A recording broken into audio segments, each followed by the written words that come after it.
Okay.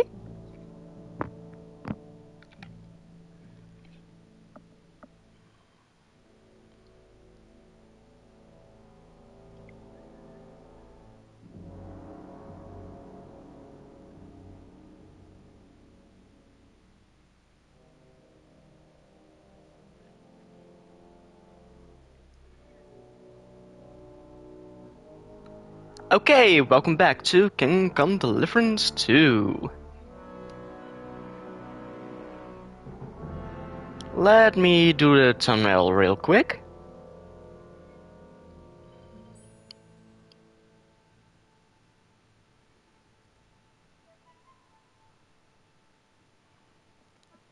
Okay, here it is.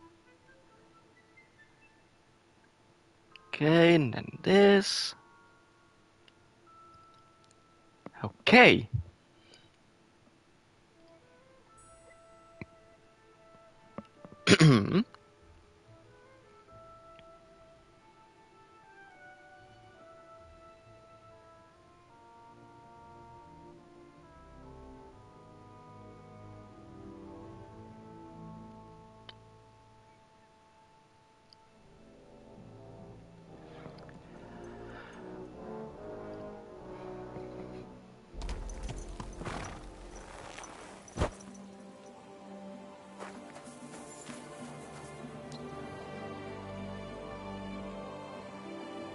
Off stream, I actually found something.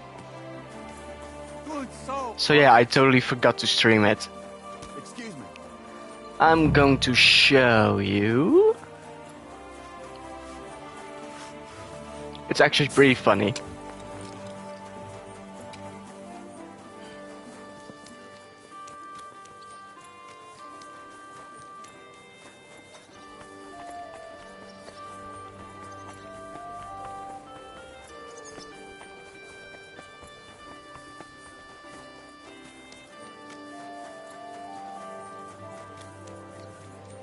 Okay, then I need to go Careful. there. To the north. Northeast.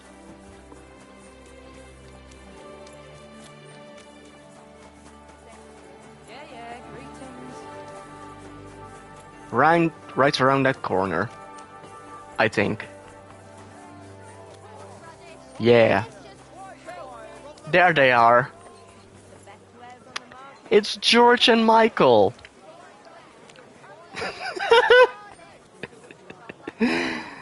Oh. Michael? What are you doing here? È un'ingiustizia. You're the one who should be locked up. How did you end up here? It's your fault. Some merchant saw our loot and started yelling that we stole it. I tried to calm him, but he took the pearls I was regaling him with and dashed them to pieces. So George punched him in the face. Maybe I can get you out of here when no one's looking. Ah, freedom. You belong to me once more, freedom. God grant you health, sir. God bless.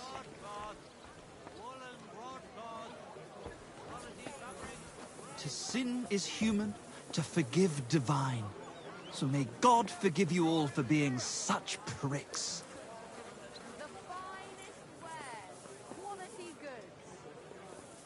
George, is that you? Henry, don't even look at me. What exactly happened to you? It's your fault. Why the fuck didn't you tell us the loot was stolen? You didn't ask. You arsehole. Your mother was a toothless cow who suckled you on pus and piss. What if I released you? Can you make a run for it? My legs are stiff as wood, but I won't let you down. I will not give you up. Pots for sale. Hmm. Strong pots. Pots here. Twice fired. You see him, everybody? It was him.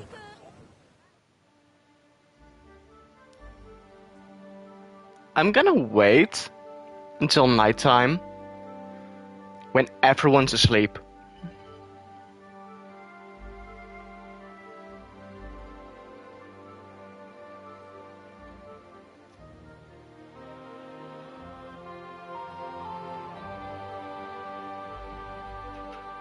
If the guard's still there, I'm gonna knock him out or kill him.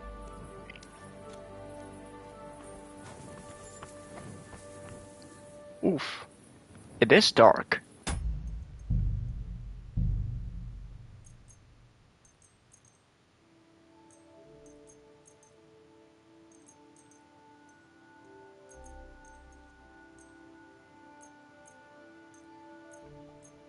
Let's do this.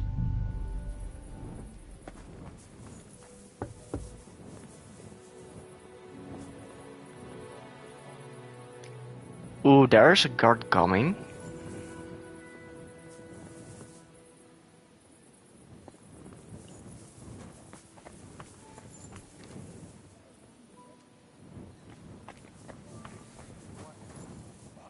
Michael?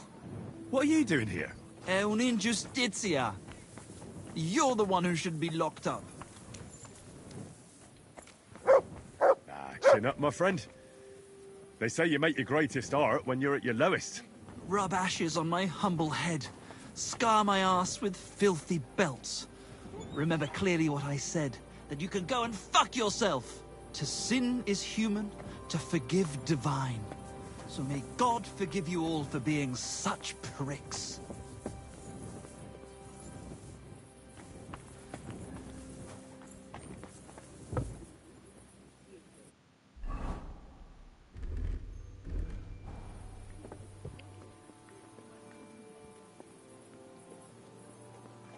You have a kind master, huh? God be with you, my friend. Good day.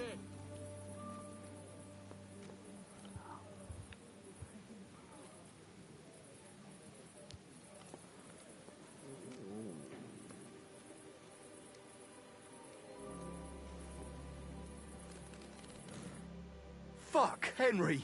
We'll compose a new ode to you Let's for hurry this. back to Jelly. These big cities aren't for the likes of us.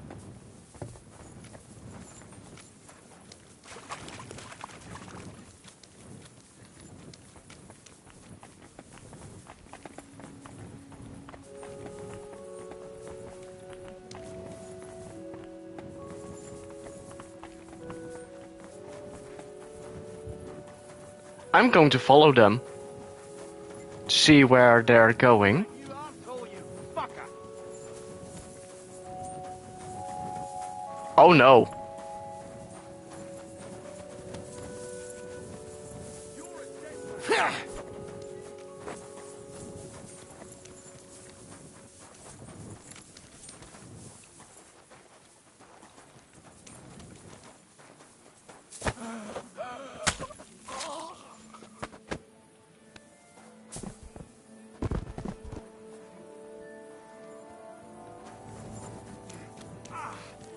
Fuck you!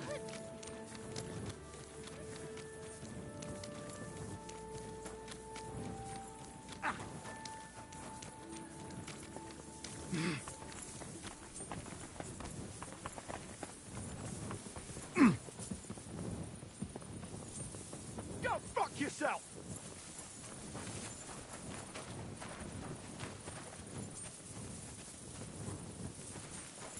You're no match for us, fucker! Ah!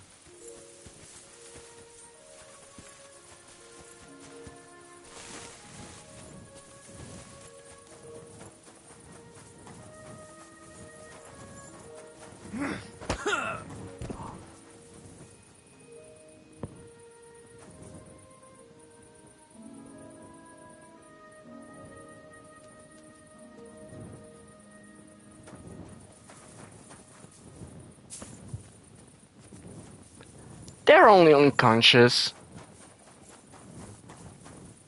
I am gonna leave them.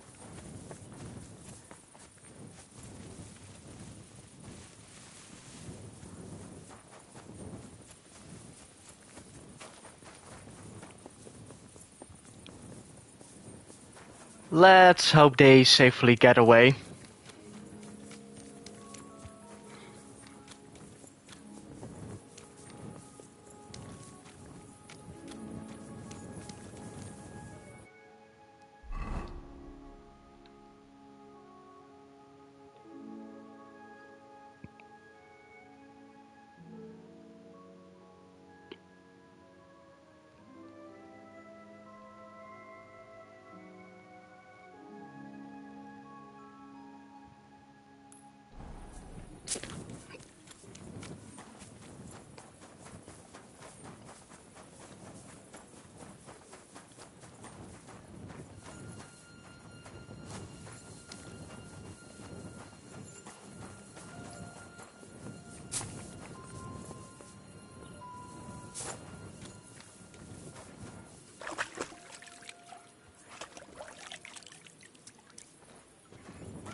Ooh.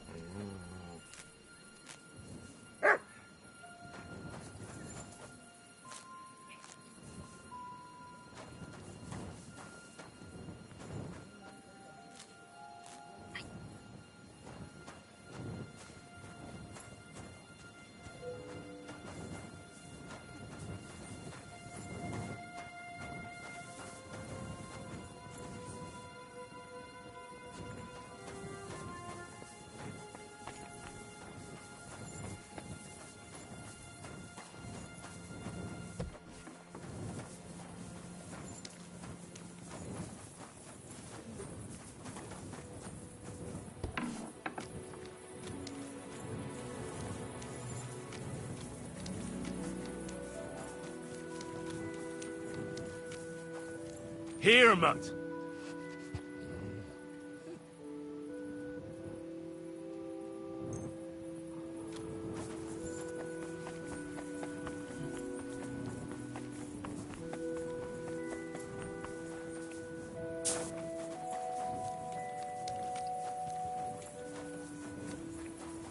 God bless you.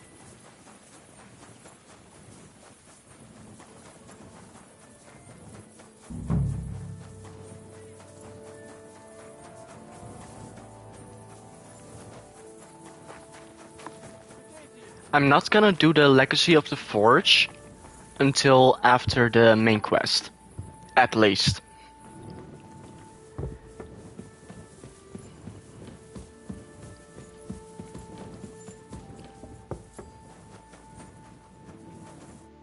God bless. You said you have some more work for me. What is it? Well, you might have noticed there's some houses in Kuttenberg with peculiar symbols on them. What symbols? Kind of little markings you'd easily miss if you don't know about them. But you'll spot them if you keep your eyes peeled. What are they for? Before we was here, before the guild, even before Sigismund turned up, this whole place was under the thumb of another gang. They didn't have a name, and they wasn't aiming at a greater cause like us. They was mostly thieves, but it was hard to get the drop on them, on account of how cunning they was. And they use these symbols? They thought them up. And what were they for, these symbols? It was a way of marking houses. One of the crew drew a symbol to send a message to the others. Smart idea. But what's it got to do with me? Being able to use them symbols would come in plenty handy for us. Think of all the benefits. We tracked down one of the old gang recently. His name's Hinek, but he used to call himself Greaser. He was a bit of a know-it-all and made fun of everything. I sent Hogg to find out the meaning of the symbols from him, but I'd rather someone else kept an eye on him. Where can I find this Hinek Greaser fella? I'm glad you're up for it. His house is on the edge of the check quarter, near the gate. Nice evening.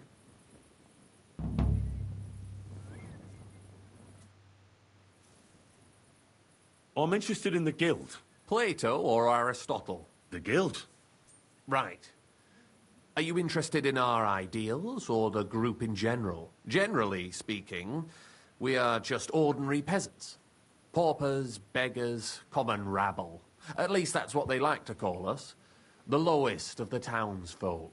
But if we're the dregs of the city, we still hold our bare arses high and have a passion for a good cause in our hearts. I don't have anything for you yet. All right. Come back when you do. It's a good thing Mutt isn't here.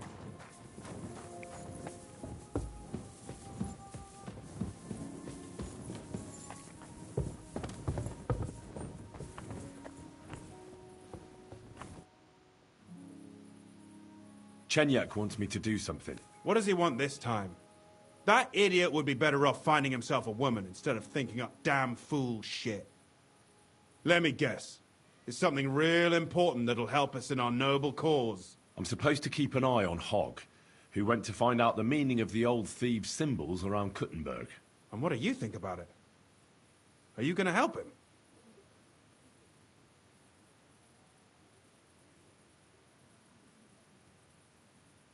What do you think about it? I think it's a great opportunity for both of us. You think so? Look here, friend. If you find out something about them symbols, tell me. And I mean only me. I promise you, we'll make a fortune out of it. They ain't just any old symbols. They're thief symbols, see? Help me out, and you won't regret it. No. I'd rather help Chenyek. Don't be daft. Think about it. Chenyek's acting like a little kid, letting a great opportunity slip through his fingers. But us two would make a great pair, wouldn't we?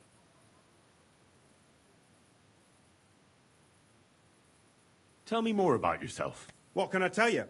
I was born on a dunghill and I'll die on a dunghill. With the guild, even the likes of me have a chance to sleep in a normal bed sometimes and have some decent food. Don't you have any dreams or purpose? Listen, pal, you can't eat dreams for breakfast. And my only purpose is to live to see another day. Believe me, I'll do anything for that. What can you tell me about the guild? I'm not going to lie to your face like the others. Let me spare you the bullshit. We're just a bunch of really desperate people who have no choice but to steal. We're scrambling as hard as we can. And all this talk about fighting Sigismund is just a fairy tale for the dim-witted. So why does the guild really do what it does? To survive! I bet. When Sigismund finally fucks off one beautiful day, the guild will keep on doing what we've always done. Only with a different enemy. So you're not in it for the noble cause, I gather? That's right. At least I'm willing to admit it. But the others seem to really believe the stories about society where all folk are equal. Take care and have a good night.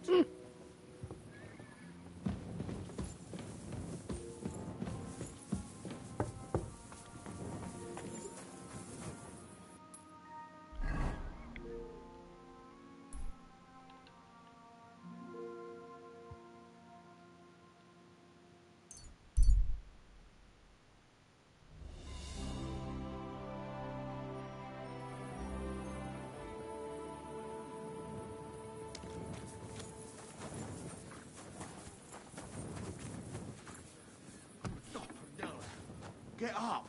I only gave you a little slap. Halt!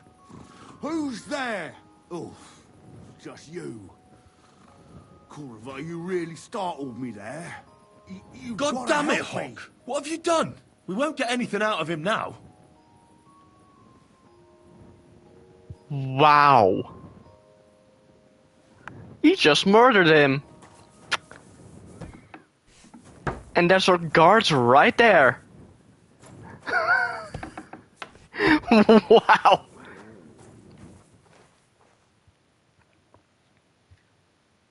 Ooh, pancake.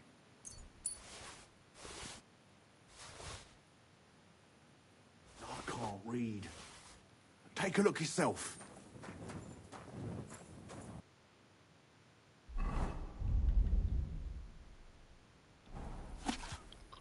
Well, A vineyard you in read town, it? strange, but who knows? And yet there it is, quite nearby, by the water that gushes. Well, Now listen and try you read it? to keep your eyes open so that you can tell. Shortly after the I can't read. after the midday bell, Take a look yourself. you'll find us where the shadow goes. What the fuck happened here? Well, he had a fall. Yeah, a fall with your mace.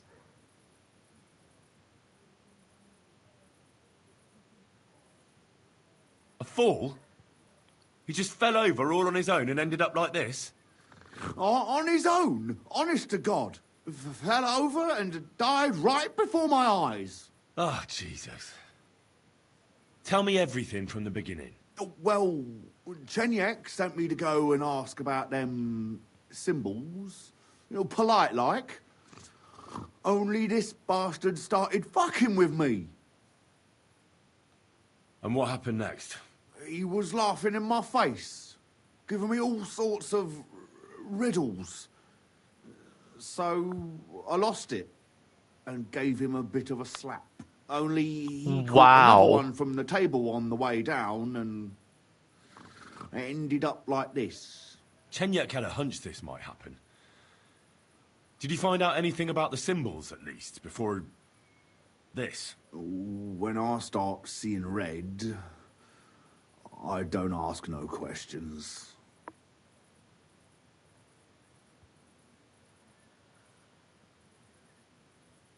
Do you remember anything, at least? Anything? He talked to me in riddles. So I tell him I ain't no little kid, and to talk to me normal like. And then? When he saw the smoke coming out of my ears, he said he'd show me some important parchment, but that annoyed me even more. Do I look like a fucking scribe? That must have been the parchment I found on him. There was some sort of code on it. Oh, that's what I'm saying. With the riddles and whatnot. The fucker. You know how to read, do you? Aye, but I don't know what to make of it. It says something about a vineyard in the town, gushing water, and bells. Does that ring any bells? I don't know, Henry. Chenyek's the brainy one. Maybe he could help. Well, I'll see what I can come up with. We won't come up with nothing new. I'm Henry. Chenyek took me into your group. Pleased to meet you. I'm Hrudosh, but they call me Hog. Rat and I are the main workforce around here. What does that mean? We do what Chenyek and Goliath say. Tell me about yourself. How did you end up here? I used to be a guard in the City Watch, but then Sigismund came, and I was running my mouth. So they kicked me out, and I started stealing because I had no choice. But I wasn't very good at it, so I ended up, in the pillory. Chenyek and Goliath were strolling around, and we started talking about what I did to end up like that. Let me guess. They gave you a job? Yes! And they taught me how to steal properly. What do you think of the guild? The guild's the best thing that ever happened to this town. It brings, hope for a change. For us and all the poor people. What, crime paves the way to a better society? Well, robbing a thief ain't no sin. When Sigismund's gone, everyone will be better off. Take care.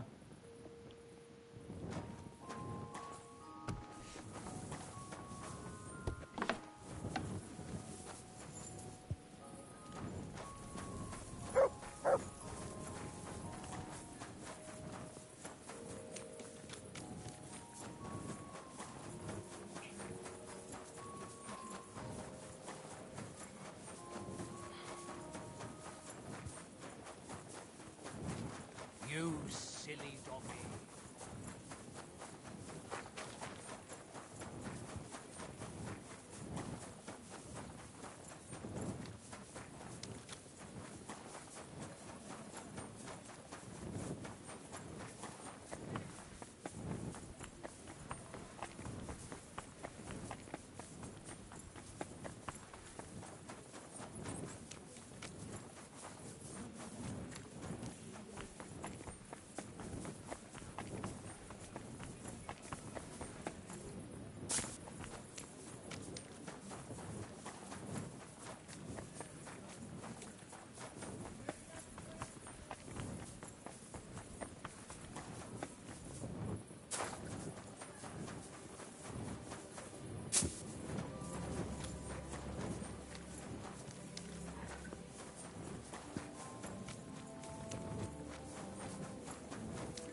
place seems familiar.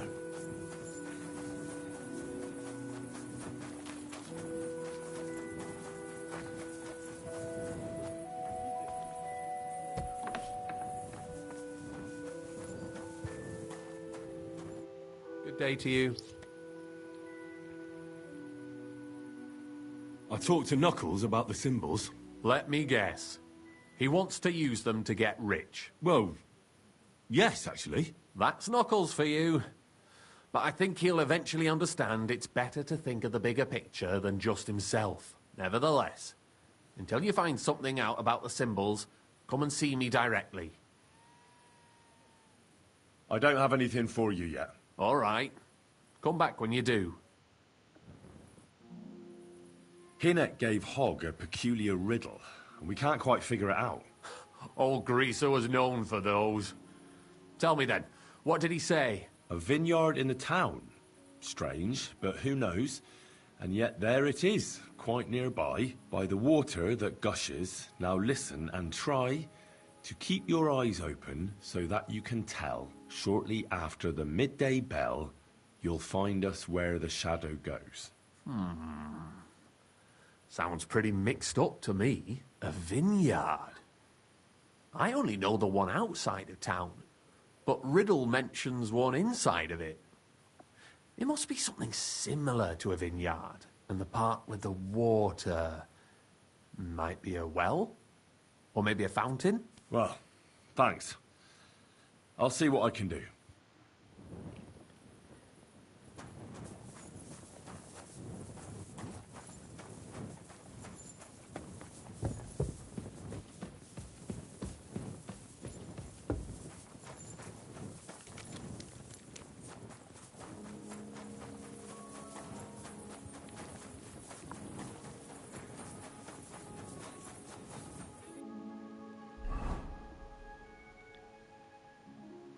Okay, a fountain.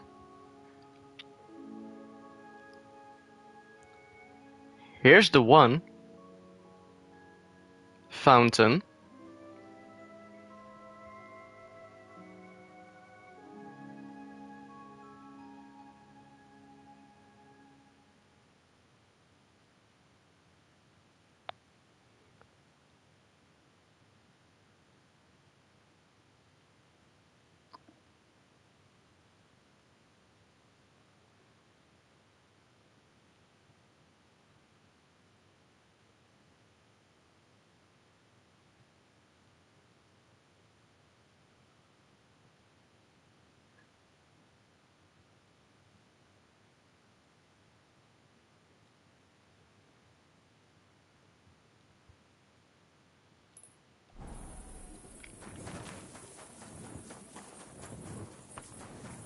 Shortly after the midday bell.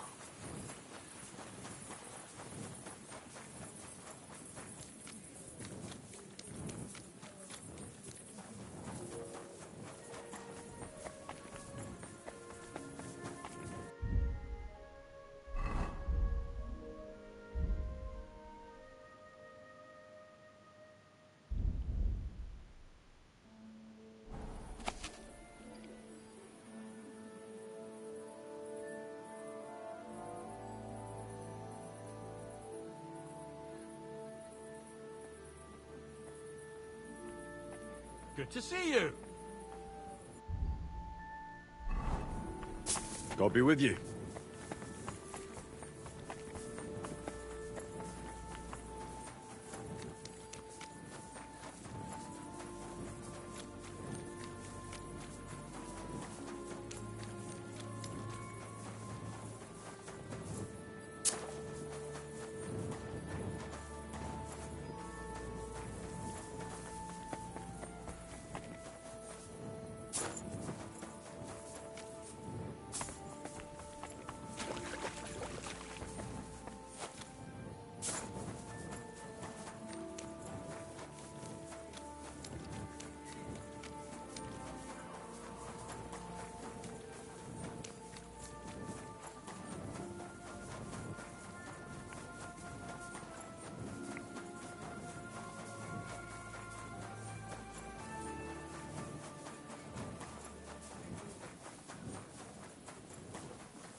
The city council has decided to help King Sigismund's army to keep watch, so we can Fountain? sleep peacefully. Where does the It water has come from? therefore decided Here, to in the collect middle of the city. food supplies from the city to send to our brave defenders, that they may live better. Anyone wishing to donate something to the army can go to the town hall every Sunday, where the city scribe will write down his name and his donation, so you can be sure that all the food will reach its intended destiny without even a crumb going astray. Nobody will be forced to share his food, of course, but the city has pledged 12 wagon loads of food to the army. And I'm sure you'll agree that a pledge like that must be honored. In addition, the scribe's records of donations will be kept at the town hall, so the whole city remembers who has the common good at heart.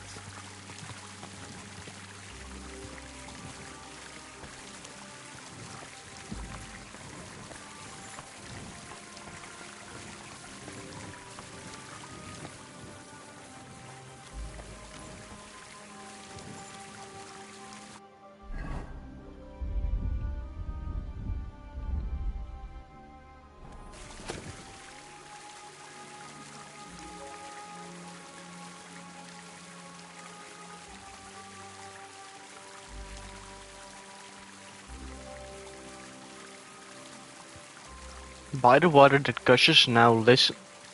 Listen and try to keep your eyes open so that you can tell.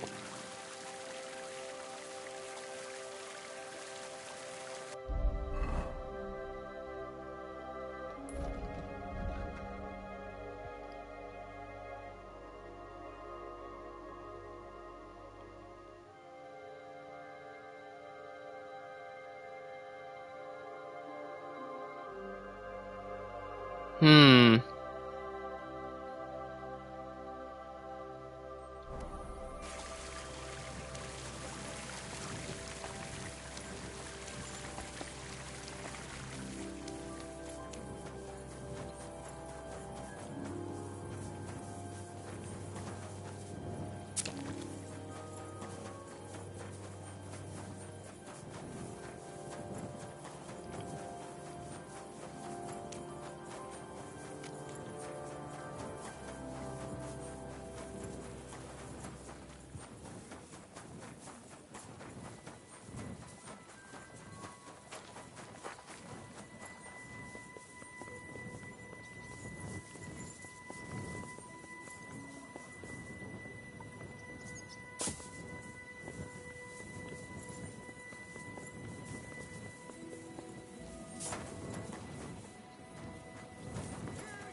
Fountain?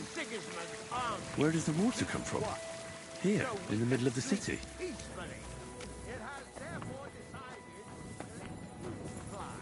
From the city to send to our brave defenders, that they may live better. Do I need to listen to Anyone him? wishing to donate something to the army can go to the town hall every Sunday, where the city scribe will write down his name and his donation, so you can be sure that all the food There's will something reach here. its intended destination. Oh! With a crumb going astray.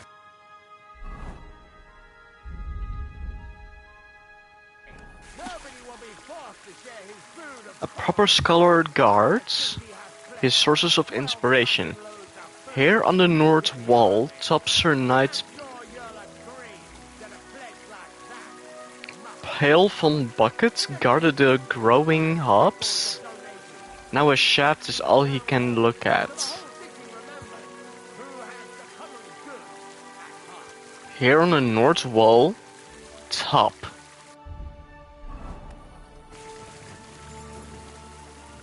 So I need to go north.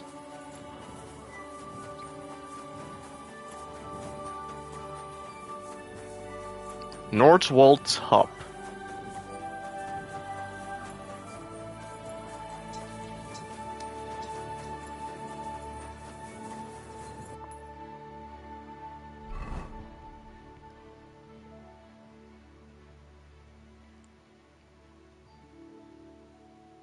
this one.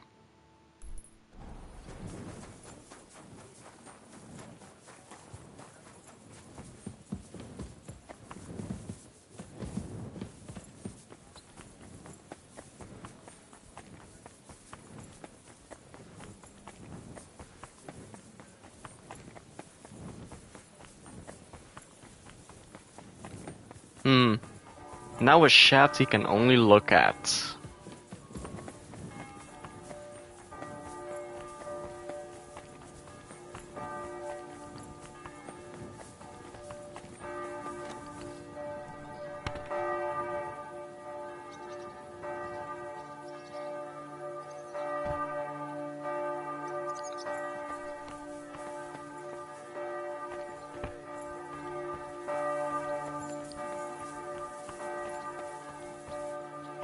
The guards are sleeping in here. I'm hearing chests. I could lockpick it. Just run through. Real fast.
Huh.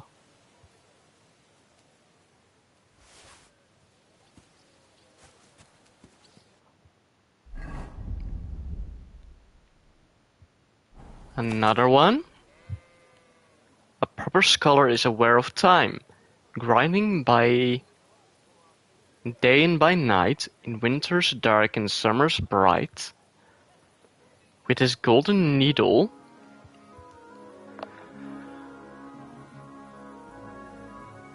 scratches at the six, you'll see then where the knowledge tree rises from the ground. There your virtues can be found.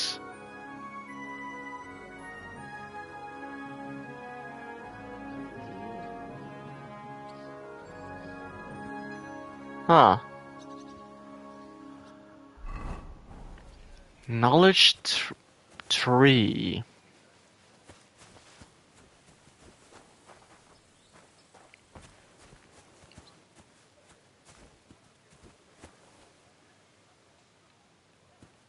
Free. Here, Matt. Search.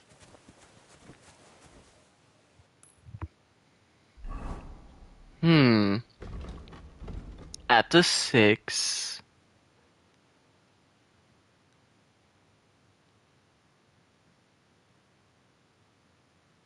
Knowledge tree can be found.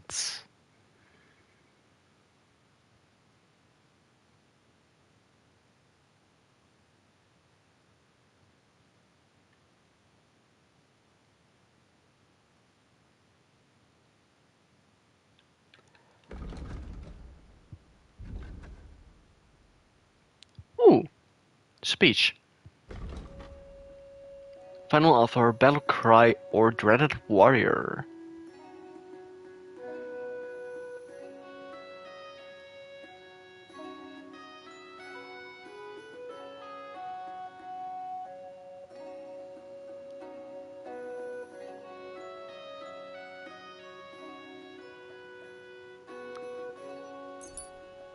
battle cry.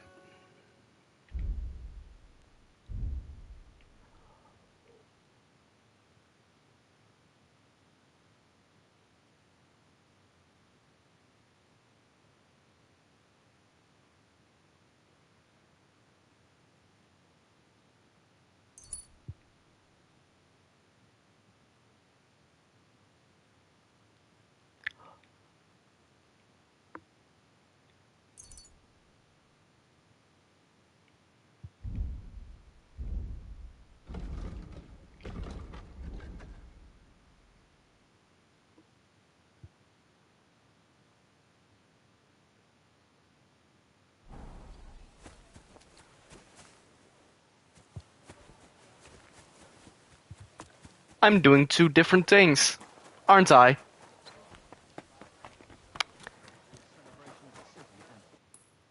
Let's go back to the fountain.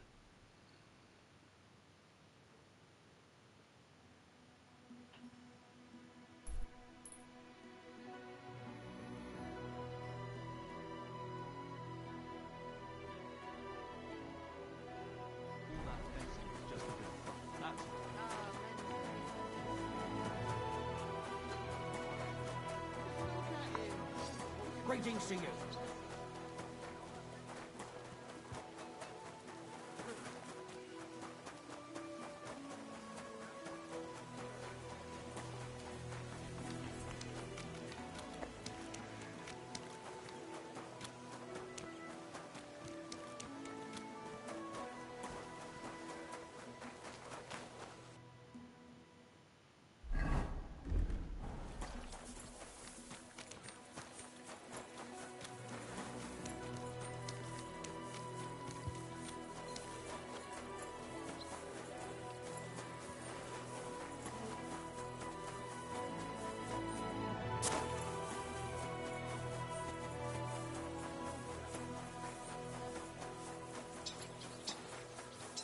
You have a kind.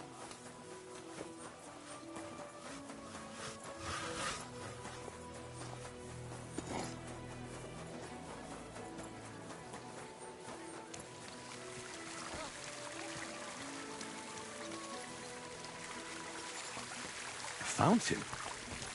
Where does the water come from? Here, in the middle of the city.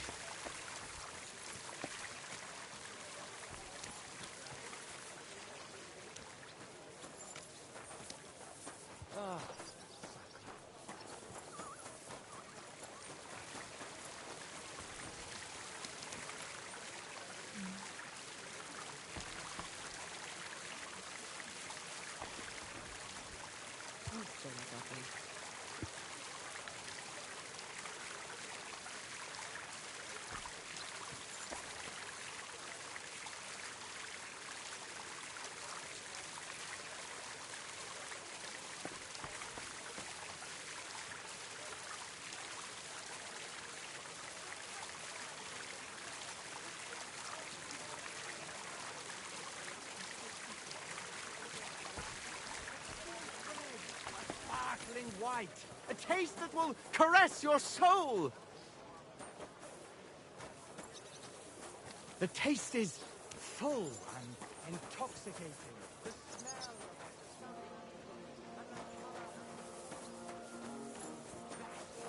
of Casper's red.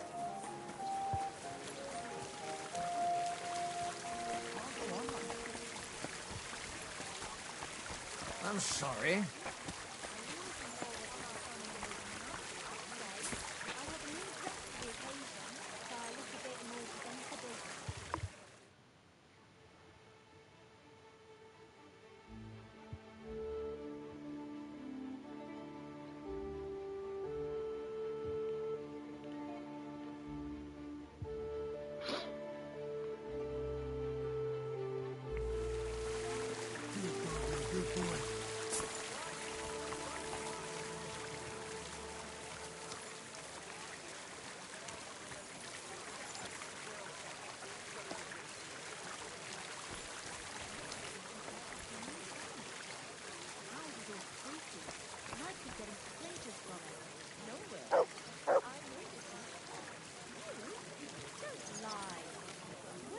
I've learned how to do that. You think it's hard, planing a few planks of wood and putting them together?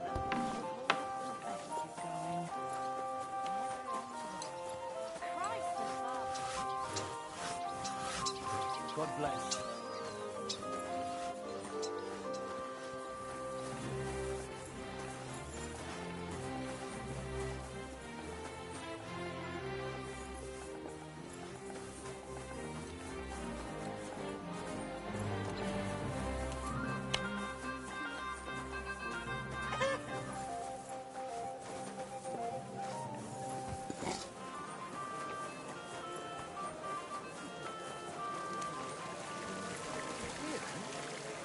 Fit as a fiddle. What happened?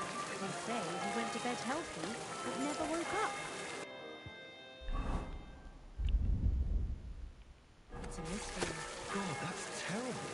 His mother said he'd been complaining he couldn't feel his left arm, and that he was seeing things. And he was dead in the morning. Poor thing. He had his whole life. Find us where the shadow goes. No, he's being buried. Take care. Best of luck. God be with you. While our old man spends all their money. I'm sorry.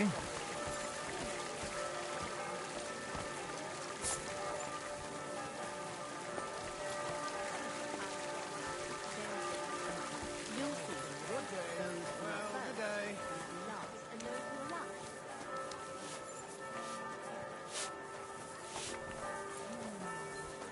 Well, come to your senses yet? Fine. Why'd you ask? I heard she was sick. I just wanted to know if she's feeling I'm better. sorry. It was nothing. Just a slight cold. Aye, a man would be calling for the priest. No trouble. God bless. What was it I wanted? I apologize.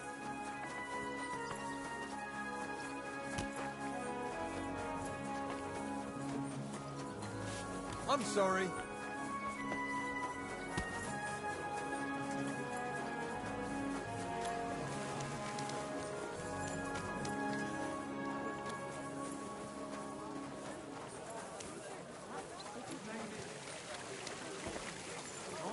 You, he doesn't stand a chance. Excuse me.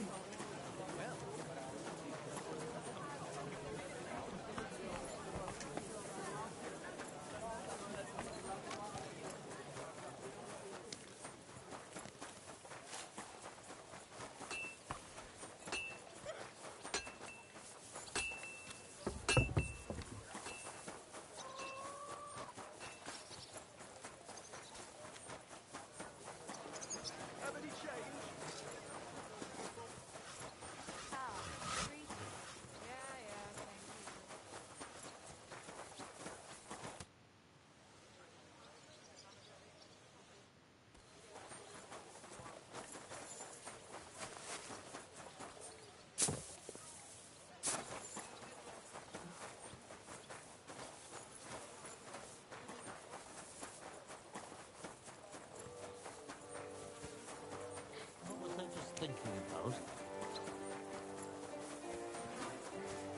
Greetings to you.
No groschen. Aye, I'll be eating a slap of meal tonight.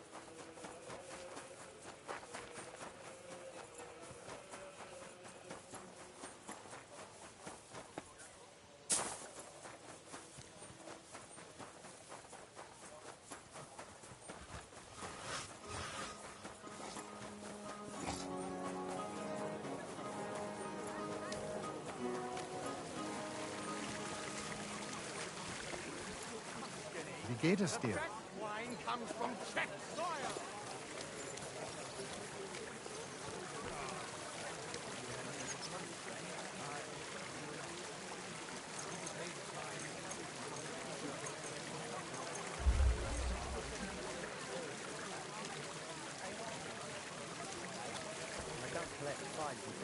You're right. But I promised myself I wouldn't leave it till the last moment. So... God bless. And with you. Cut you in half without even pulling his sword from the scabbard. I'm sorry.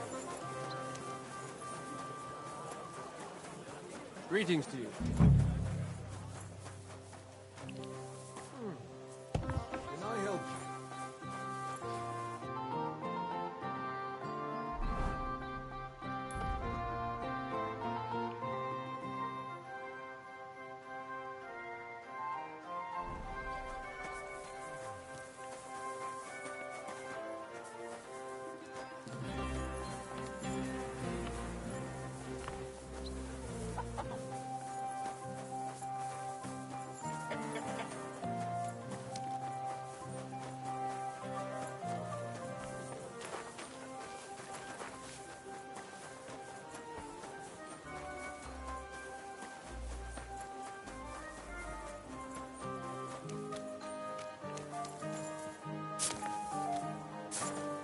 Be careful. Greetings, neighbour. It happens.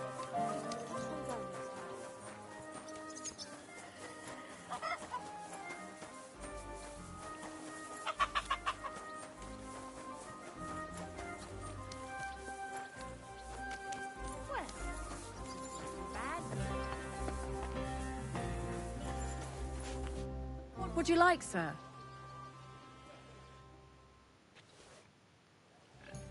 What do you have for sale?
I'm glad you found what you needed, sir.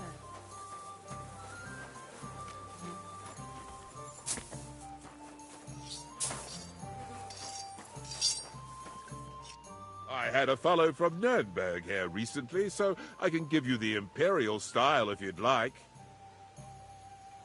Farewell, good sir.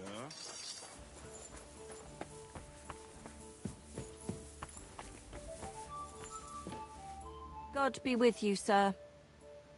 I'm looking for a fella called Goatskin. You haven't heard of him by any chance? There's plenty of fellas come to me looking to see some skin. But you're the first who wants goat skin. I've heard the name, though. He's some vagabond who hangs around the Black Horse, ain't he? Aye, that's him. Any idea where I might find him? I don't mix with his sort, so I reckon I can't help you. I could help you with other things, though. Go and see Madame Beata, and we can come to an arrangement. Farewell, sir.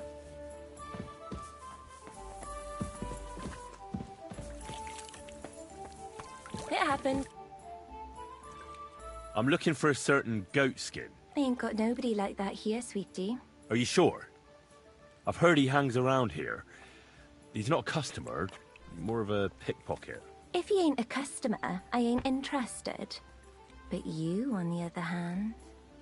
If you're looking for anything else, I'd be happy to help. Have you got anything good to drink here? Of course I do, handsome. Would you like some? And then maybe we can have a bit of fun. How about it? No, thanks. Suit yourself, handsome. Your loss. Farewell, sir. I'm looking for a fella called Goatskin. You wouldn't know anything about him, would you? Don't think so. Who's he supposed to be? Some vagrant. Do I look that rough? Like a girl who hangs around with vagabonds? If you're looking for low life, go the tavern on Uprink. We're all honest bath maids here. Thanks. Farewell, sir. Come.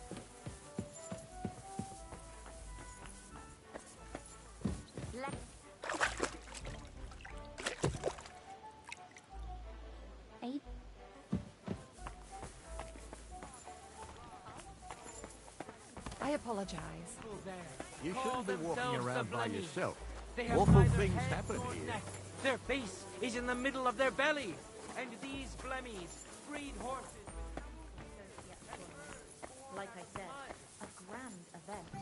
One has to be mindful of their appearance. Good afternoon, sir.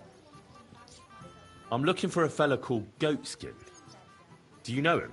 Do I know him? That fucker is the bane of our lives. Why are you even looking for an idiot like him?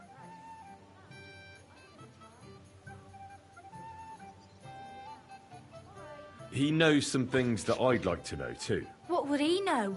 A mangy vagabond? Do you know where he might be? How should I know? If I knew, I'd have told Adam long ago. He'd wring the bastard's neck in a trice. Last week alone, he robbed 3 of our customers. All German. Why does he choose to rob Germans? A German merchant always has more coin in his purse than a Czech one. Haven't you noticed that?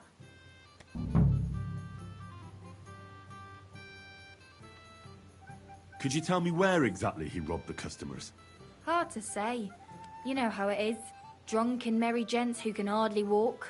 But it usually happens somewhere near the Black Horse, and in those lanes there. The bastard stays clear of the main streets. For good reason. Have you got any German customers here now? What do you think? No, because words got round. Except Udo. He couldn't care less, it seems. And is Udo here now? No, it's too early for him. He usually comes later in the evening. I reckon he only comes here when other alehouses kick him out. Thanks. I'll be going. You're welcome. And have a word with Adam if you really want to find your goat skin. He's the owner. I reckon he'd be keen to find him too.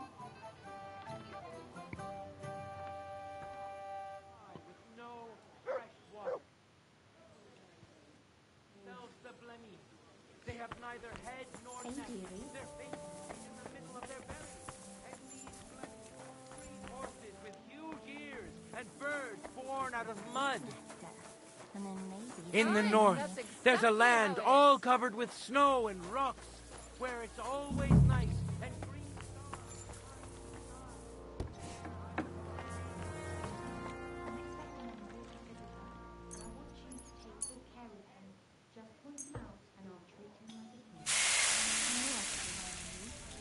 Hang in there, and you'll be in clover. What do you mean? Extra clever, hard-working girls like you are wasted among those other ninnies. Instead of warming beds and scrubbing blokes' arses, You could work directly for me. First, you'll have to.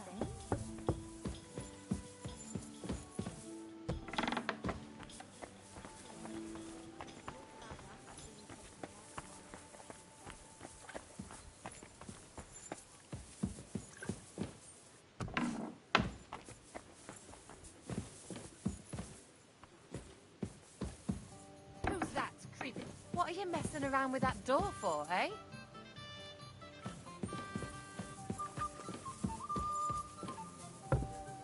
Shoo! Get out of my sight!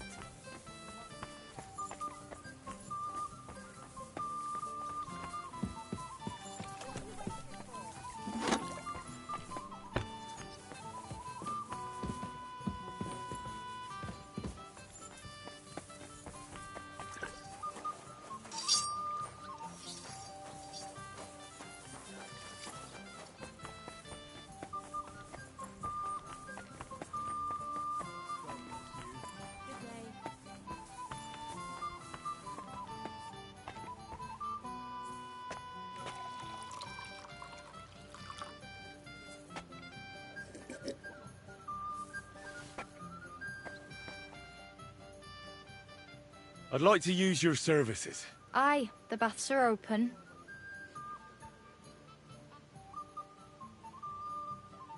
I've got a few wounds that need taking care of, and I need a hot bath. And wash my clothes, too, so I don't look like a beggar. Excellent. Pay up, and we can get started. I'll gladly pay you. All right, then. Let's get to it. Follow me.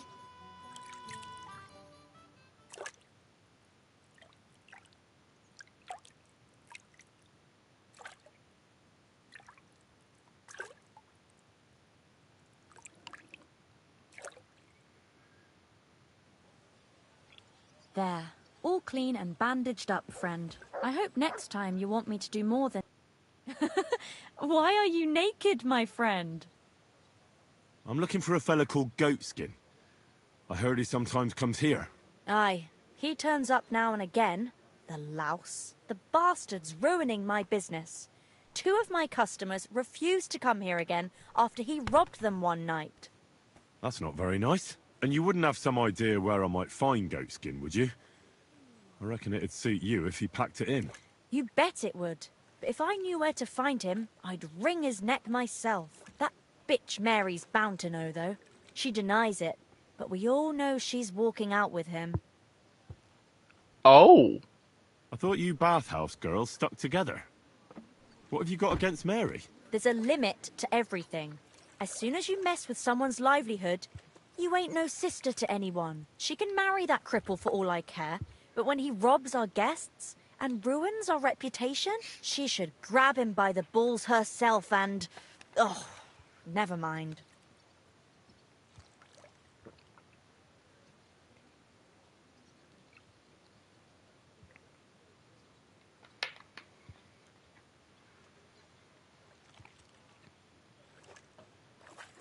Is that all you know about Goatskin? Ain't that enough for you? I'm not here to know stuff, in case you hadn't realised. Thanks, then. I'll be off. If you find him, give him a slap from me. Take care, then.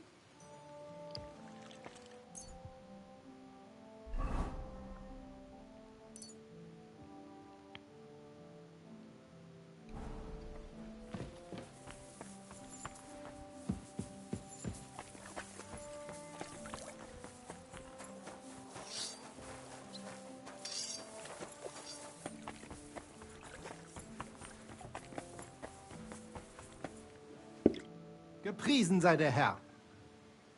I'm looking for someone called Goatskin, and the innkeeper said you want to find him too. You're damn right I do. That lousy bastard robs my customers. Deutschers mostly. And they're the very ones that pay best. What's worse, word's got around already. If you get hold of him, well, there's something I'd like to sort out with him. Sort out? That could mean lots of things. Nothing nasty, don't worry. Besides the Germans. Goatskin also robbed A scholar from Prague. Jan Schindel he's called. And I reckon he has friends in high places, because he went straight to the city council. Not good for business. How will it help you if I find goatskin? Schindel complained to the council mainly because Goatskin nicked some scholarly stuff of his. He's one of them fanatic crackpots. So if you tracked down his things and returned them to him, he might drop his complaint. Any idea what the scholarly stuff was? Books? No idea. But he said something about constellations, and then something in Latin. I'll see if I can find his things. Great. If you find anything, take it straight to Schindel. He lives in the house of Vetter the scribe. And don't forget to tell him I sent you. Right you are. Now, about that goatskin. What do you want to know? Do you know where to find him? Not the faintest idea. If I knew, we wouldn't be having this chat. I asked at the Black Horse. Dirty miners, right riffraff, that lot. What did they tell you? They claimed not to know anything, but they couldn't stop smirking, bastards. Have you ever seen him up close? Can you tell me what he looks like? Like any other tramp. Filthy and disgusting. And he's got a dent in his head the nippers could use for a game of marbles. I reckon that's where his wits fell out. And he's hardly got any teeth. But what would you expect? You wouldn't happen to have a German customer here now, would you? I reckon not.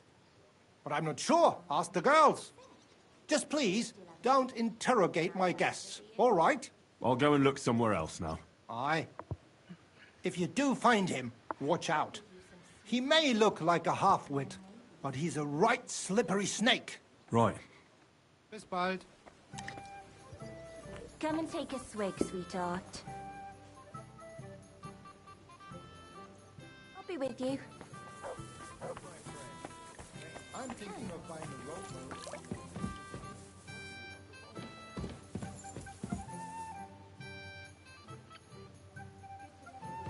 Good day.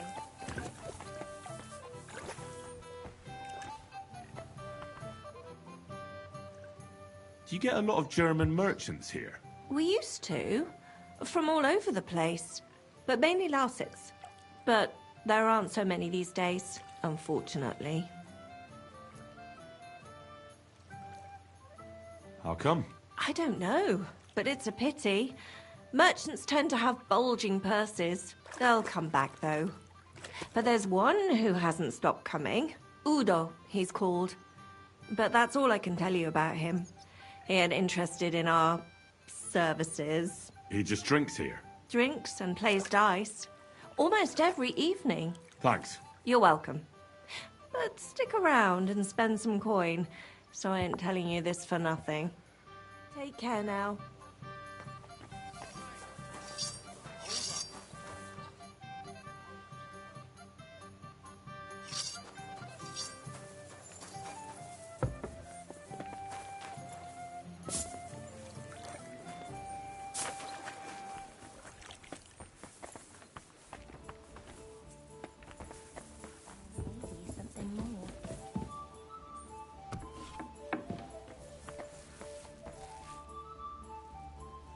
I'm looking for goatskin.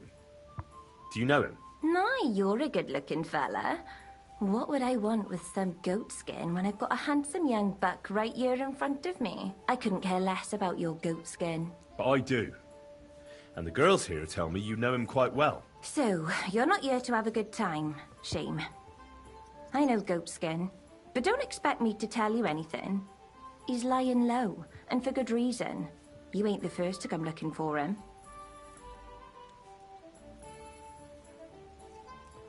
You say people have been coming asking questions about him? Aye, like you. And apart from me? I dunno. There was a miller from Drachlitz, and some Jews. That was pretty odd. They usually avoid brothels like the devil avoids, well, crosses or whatever, you know? Why? It does sound peculiar.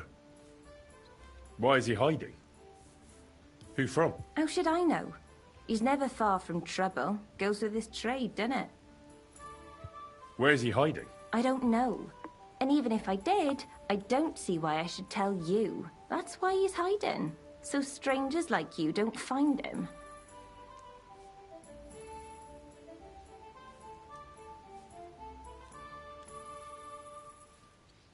Come on now. Do I really look like someone who'd want to hurt him? No, you don't. You see? I'm trying to help Goatskin. But I can't do that if I don't know where he is. Help him? With what? With this situation he's in. It's complicated. And the less you know, the better. All right. I understand. He gets me into enough trouble as it is. There you go.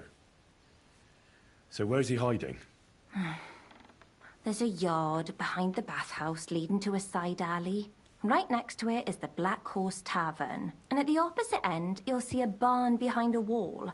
There's a funny little window at the top. That's where. I'll look for it. Help him, will you? I'm starting to be afraid for him. I'll see what I can do. It's not easy. Take care, sir.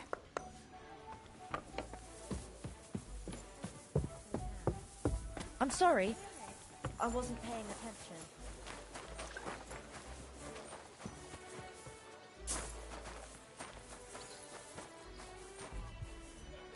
Look what I have for you.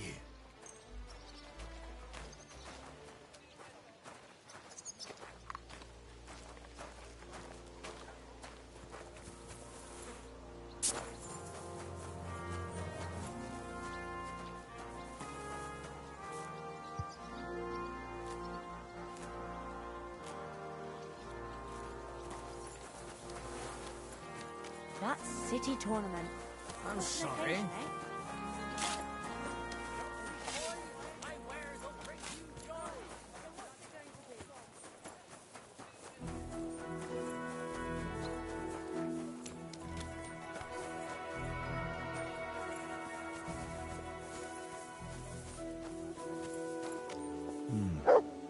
This looks like the barn Mary was talking about. But how to get in there? I'm sorry.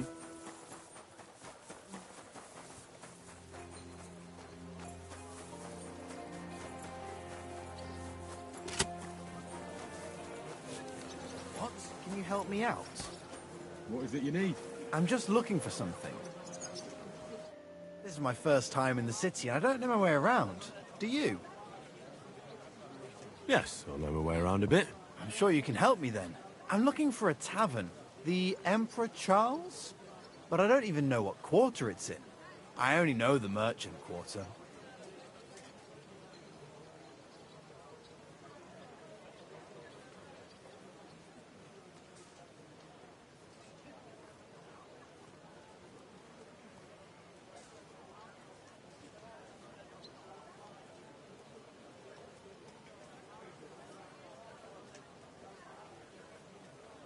I reckon it's in the Cobbler Quarter. Have you tried there? No, but I will. Thanks. I heard the food at that place is fantastic. Folks say their roasts fit for a king. Hey! Get your hands off me! Give that back! Careful.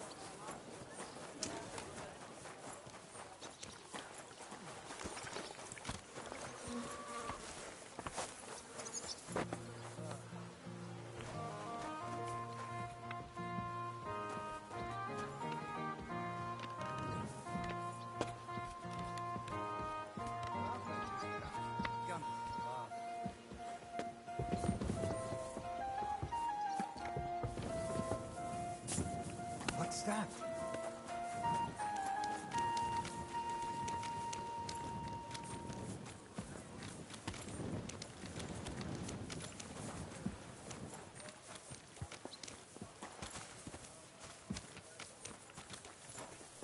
Put it up. Hey! I'm sorry. Knock it off. Hurry! Get him!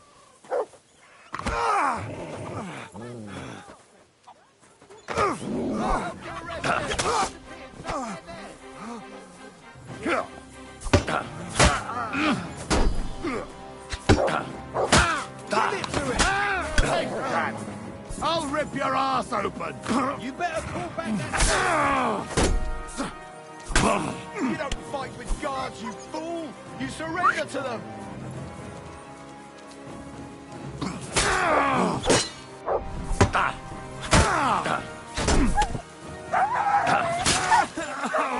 Show your stuff! Calm down! I surrender! You're a murderer! And the fact it was What? your dog that did it changes nothing!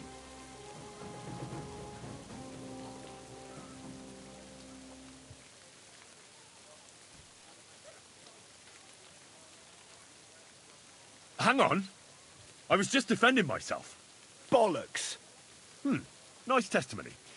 But you better save it for the court you'll be facing for failing to uphold the law and handing out punishments willy-nilly. That might have been done in bygone dark times, but Emperor Charles, eternal glory to his soul, and Archbishop Ernest brought law and order, and they established harsh punishments for all who failed to apply the law properly. So, you got something to look forward to. Like losing a hand. Let's present this case to the court, and we'll see whose side they take. Whether that of a learned lawyer from Prague University, founded by the Emperor himself, or some dull-witted underling who's only good for running around with a cudgel. Hold on, learned sir. We don't have to go straight to court now, do we? I'll forget your misdemeanors just this once, and we'll leave it at that, eh? Very well then. But I'd advise you to learn the law if you're going to enforce it. Otherwise, you'll end up in the dock yourself sooner or later.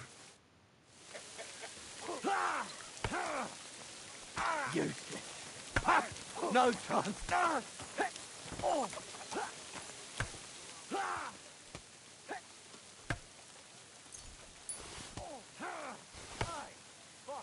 Where's that damn gravedigger?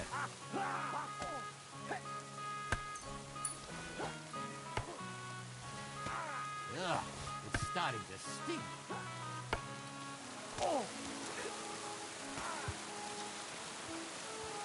I hope someone pays for a requiem mass.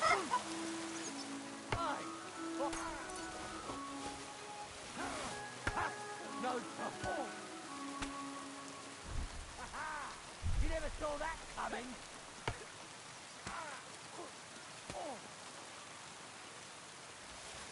Where's that damn gravedigger?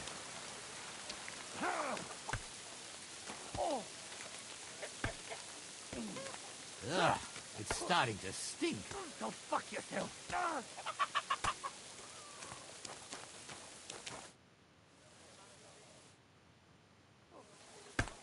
Hey, fuck that. I hope someone pays for a requiem mass. Fuck you.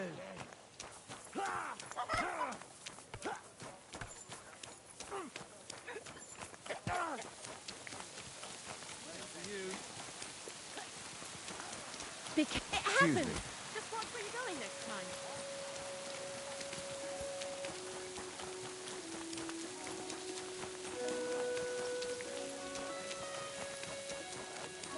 Don't collect tide before then. You're right. But I promised myself I wouldn't leave it till the last moment.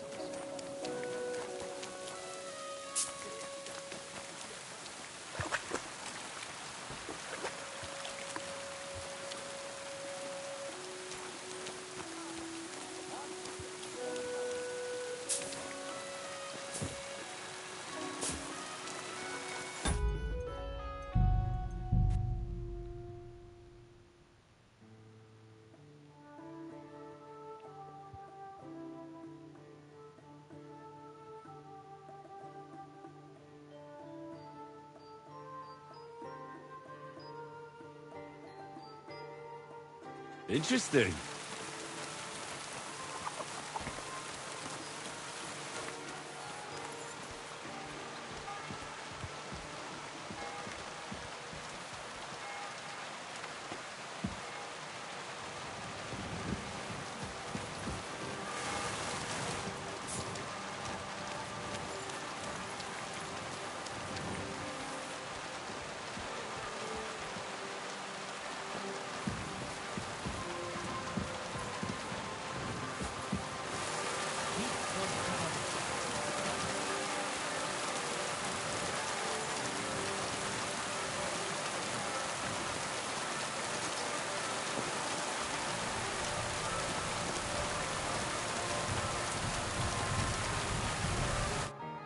well. Look who we have here. You must be Goatskin, eh? What? What are you doing here? What do you think? Looking for you. But I'm hiding. I shouldn't be talking to anyone. But I found you. So you're not hidden anymore. I have a couple of questions for you. Look, I didn't. I never told nobody. Nobody. I swear. I'll even swear to Samuel and his God if he wants.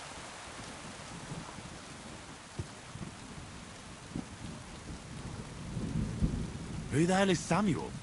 You weren't sent by Sam. I wouldn't be asking you if I was, would I? You know, like, I promise not to talk about it no more. They'll kill me otherwise.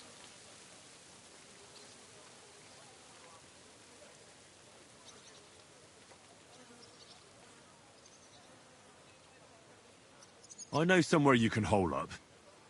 Help me, and I'll pay you back. Well, I'd like to know what place you have in mind, innit? Do you know the Devil's Den? Aye, but it's a shithole. They ain't too fond of me neither. And the feeling's mutual, like, to tell the truth. Aye, but you're thinking of the band that used to be there. Now it's my comrades who have it under their thumb. Just tell them Henry sent you, and they'll let you stay a while. If you help me, that is. It don't sound too bad. Folks are getting fed up with me here. What'll it cost me? Just some information. That's all. All right. I heard you were spying for some nobleman. Is that true? Aye, I was doing nothing but, you know, like, spying for 2 weeks. Who is this Samuel you're so afraid of? He just hired me. He's one of them lot. You know, them Jews, innit? He was nice to me till I started blabbering. Do you know where I could find this Samuel? Go to that, you know, synagogue. He hangs around it in front of it and people, like, brings him news of what's on the grapevine, you know. And evenings he sits around at the King Solomon. It's like a, you know, a Jewish tavern. But watch out, they ain't too welcoming towards our people there. Have you ever heard the name Liechtenstein? I don't know him, but I heard Samuel telling his people, like them Jews, I mean, about this, what's his name? Liechtenstein. What exactly did he say? Did he speak about him in a good way or a bad way? I don't know. I just remembered a funny name. I don't pay much heed to things that what don't concern me. And you call yourself a spy? Watch it, mate. I remember things well enough, but only what they pays me to remember. I ain't gonna, you know, fill my head up with shit that don't concern me for free. Jesus wept. What is it you did as a spy? Mostly I was standing guard in front of that palace, you know, like Rutard's place. I was watching for who was going in and out, see? You know, who, with who, where, when, and that. And what went on there? Well, people was coming and going, all sorts of nobles, and I'd tell Samuel what colours they was carrying, see? I was good at that. I remember pictures good, you know? And there's another thing. Those things you stole from that scholar? You know what I mean? That.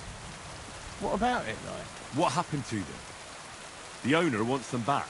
I still have them. Where? In them secret, you know, tunnels under the city.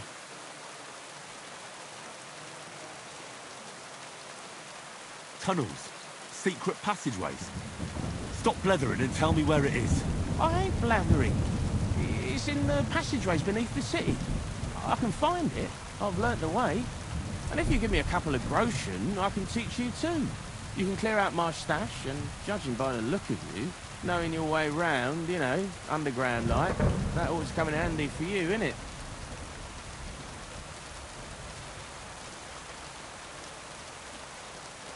Walk around underground? How are you going to teach me? You said you were going to pack up and go. Aye, like, look, if I tell you, it won't be no secret no more, innit? Wait and see. Oh, Christ almighty. How much do you want? Not much, just a bit to help me, you know, get by. Right, out with it. That's the last coin you'll get out of me. Of course. It's like this. I know them passageways because I got my hands on this map. This old thief gave it to me. And when I, got it in my head, like, I flogged it, see?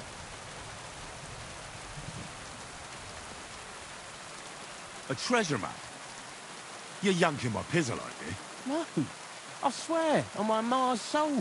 It ain't a treasure map, it's a map of what's below ground. Big difference. Where's this map, then? I flogged it to this thief. Angel, he called himself. Called himself? So this angel is back in heaven now, is he? Aye, he was hanged outside the city walls. He's still swinging there. And I know he had that map sewn into his coat. It were his most prized possession. But watch out, the gallows is guarded to stop quacks. About that, I already looted him. Fingers and that. Thanks. You've been a great help. That's me through and through, innit? I'd better be off, like. I've got a long journey ahead of me. Off you go.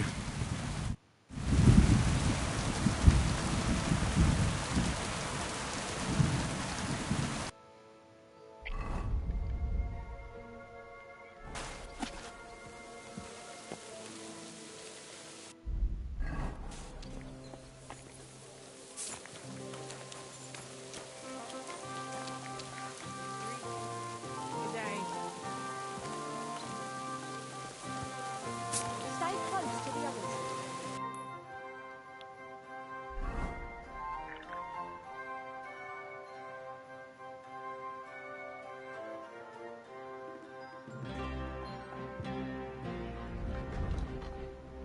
It's not safe here.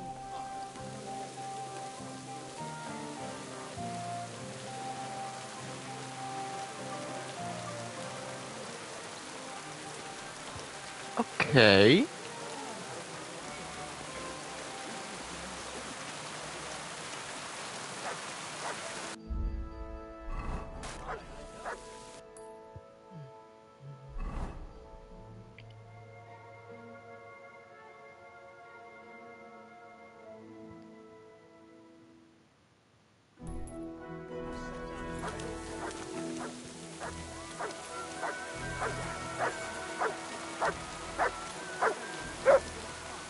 Look what I have for you.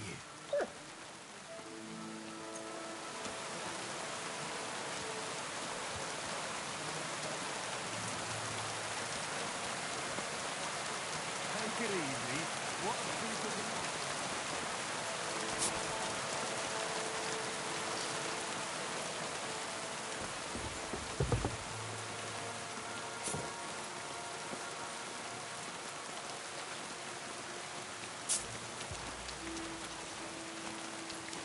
Stay close to the others.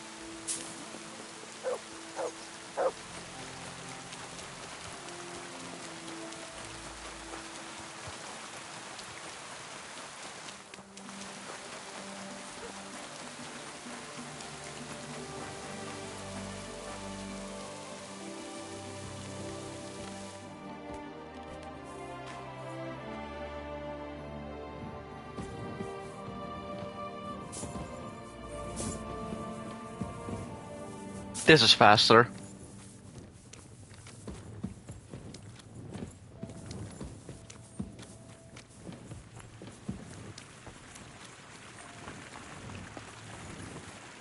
Okay, water.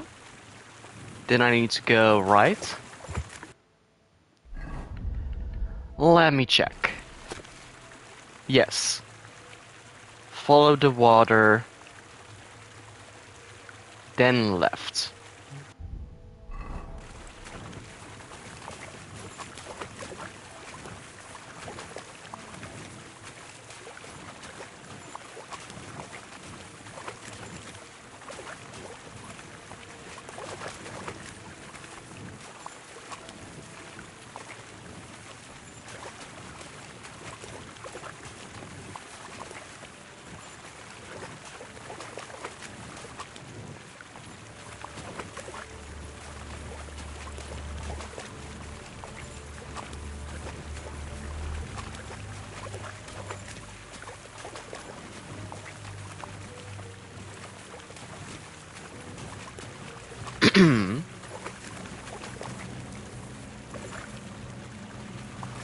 But what's over here?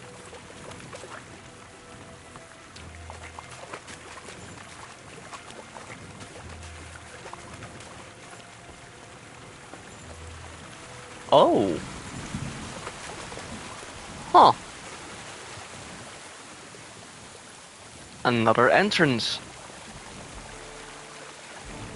Okay. Good to know.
What a mess.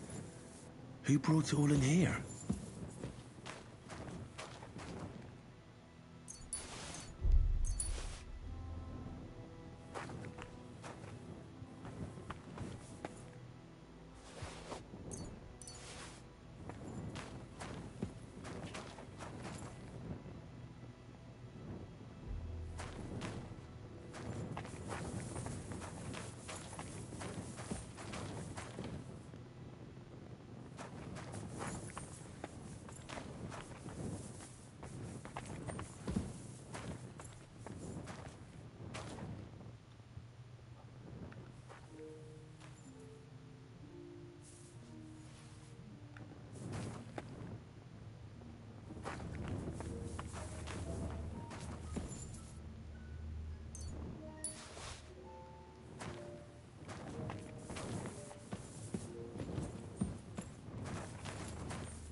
This is the waste yard.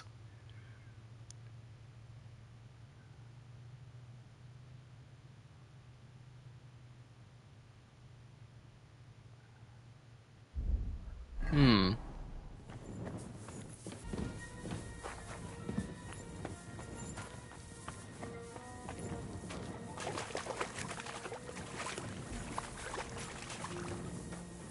Okay.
Wait a minute. What's over here?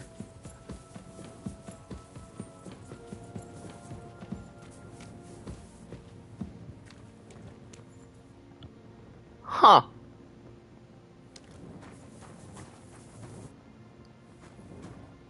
Vampire.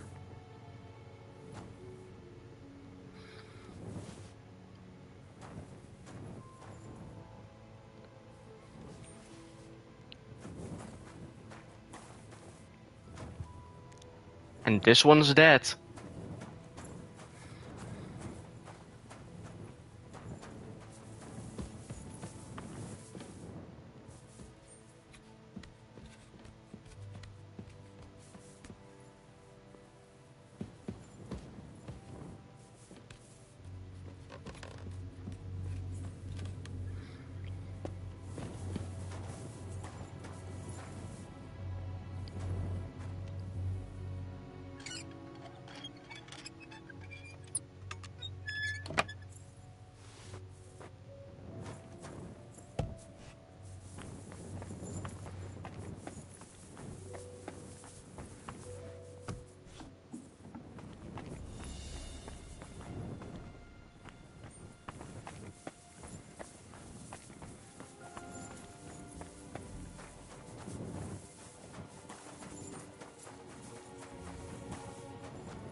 The other vampire is here.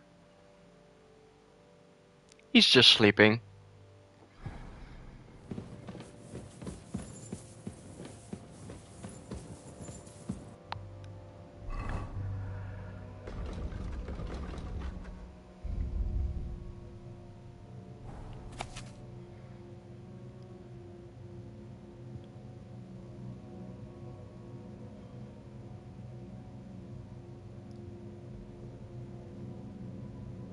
Go straight, then left. Follow the tunnels. At the end of the tunnel, go right.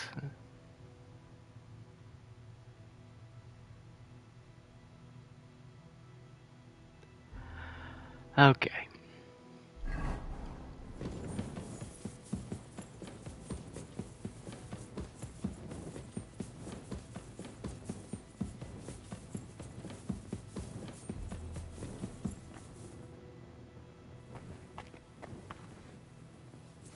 Ooh.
a conflict with each other? Maybe?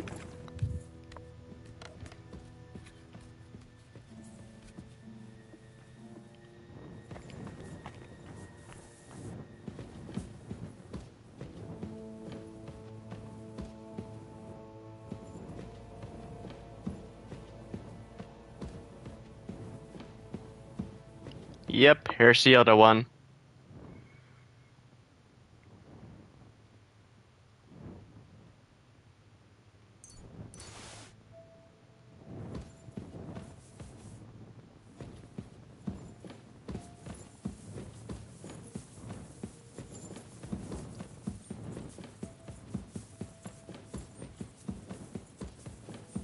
End of the tunnel right.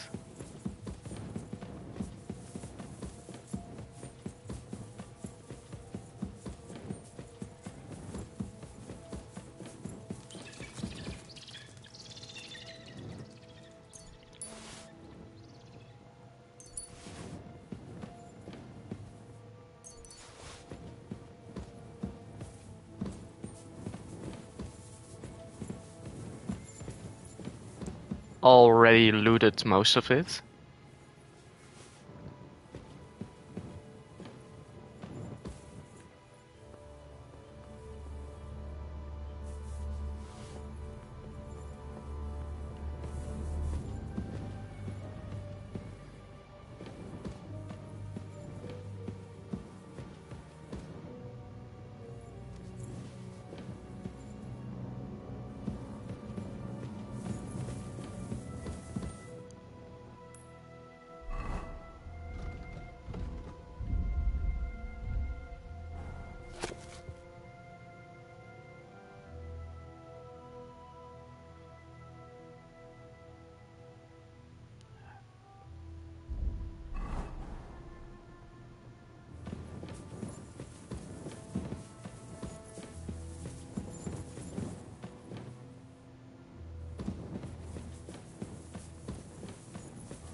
Stay close to the others. It's not safe here.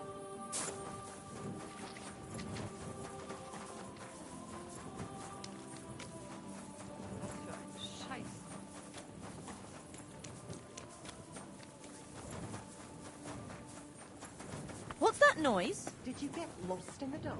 What's up? Hmm? Why don't you go home? What's that I hear?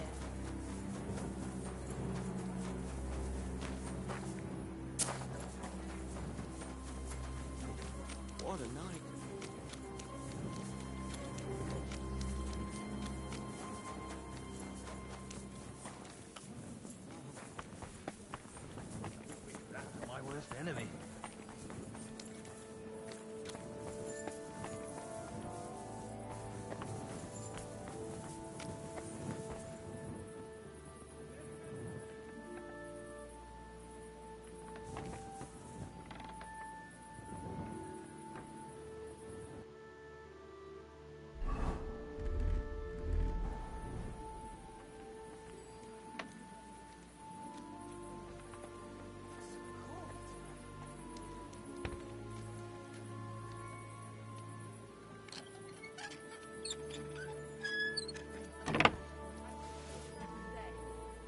Who just came barging in here?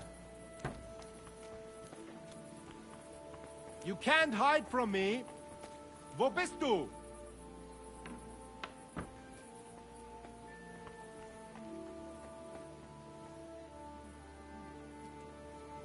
What are you barging in here for?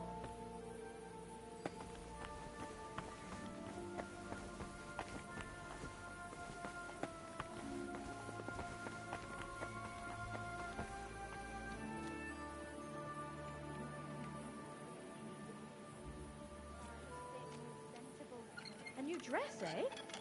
I reckon I should get something too. I hope I have enough groschen left over. You should. Even the city council is going to be at the tournament. Like I said, a grand event.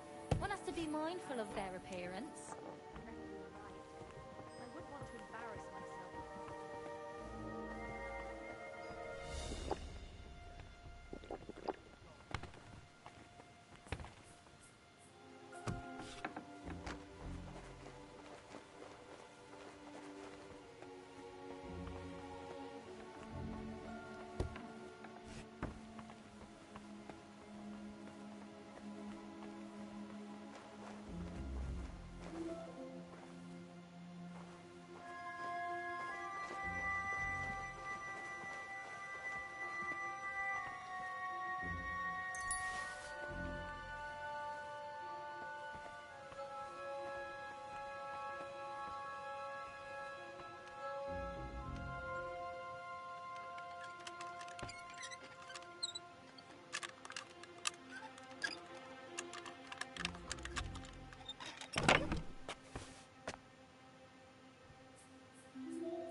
I apologize.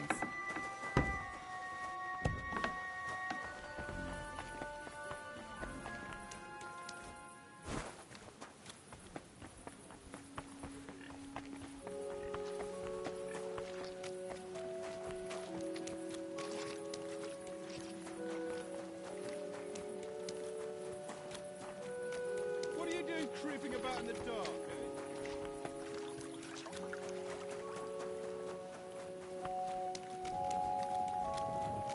Oh,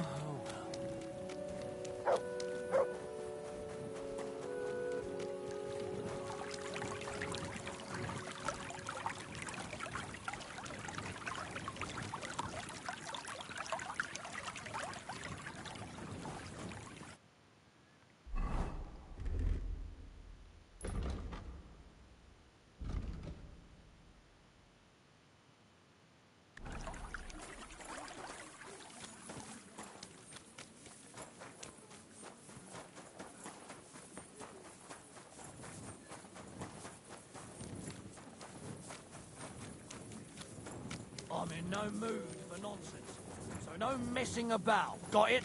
Ah, don't worry. I'm a saint. You'd better be.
I'm sorry?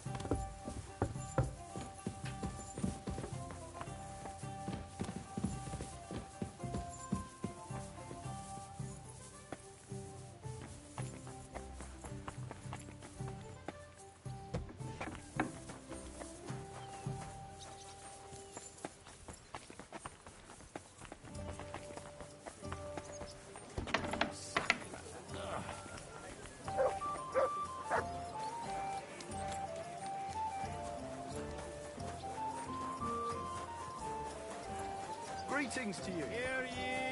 Hear ye! Andreas Plummel, bailiff of Kuttenberg, and the council as a whole, are looking for volunteers to repair the city wall. Come and take your pick.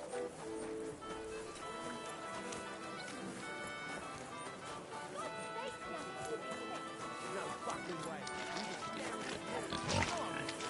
If I was, there's no law against it. I can look if I want, eh? No, you can't, you bastard! Come on, darling, forget it, or there'll just be trouble. The girl's right. Get the fuck out of here or you'll be inviting trouble. Oh, yeah? You and whose army? I'll snap you like a twig, you poor son. You can try. I have long fingers. Yannick, let it be, please. No fucking chance. I won't let a pig like that gawk at you. Well, he wasn't gawking at me. He bloody was, I saw him. If you're looking for a fight, bring it on. I'm not afraid of you, and I can look at whoever I want to. I mean, look at her tits, eh? Come on then, fucker. I'll kill you. Hey, stop fighting!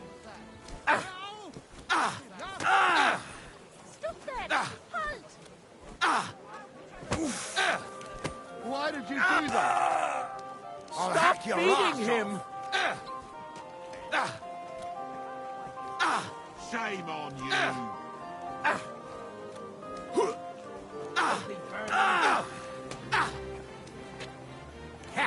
We'll finish this quickly. You won't get me.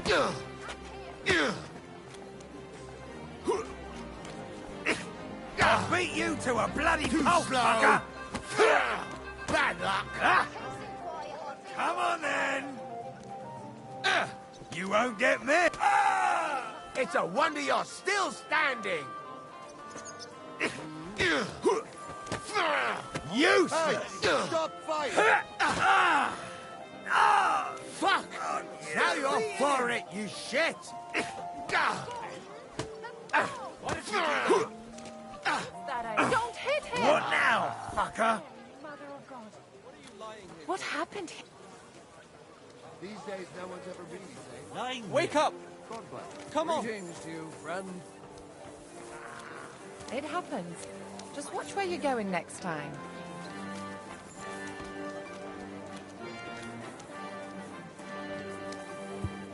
And she just left. Wow. Excuse me. God bless.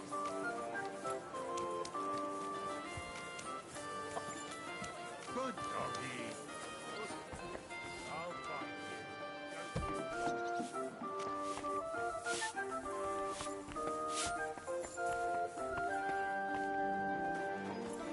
What are you poking around that door for, eh?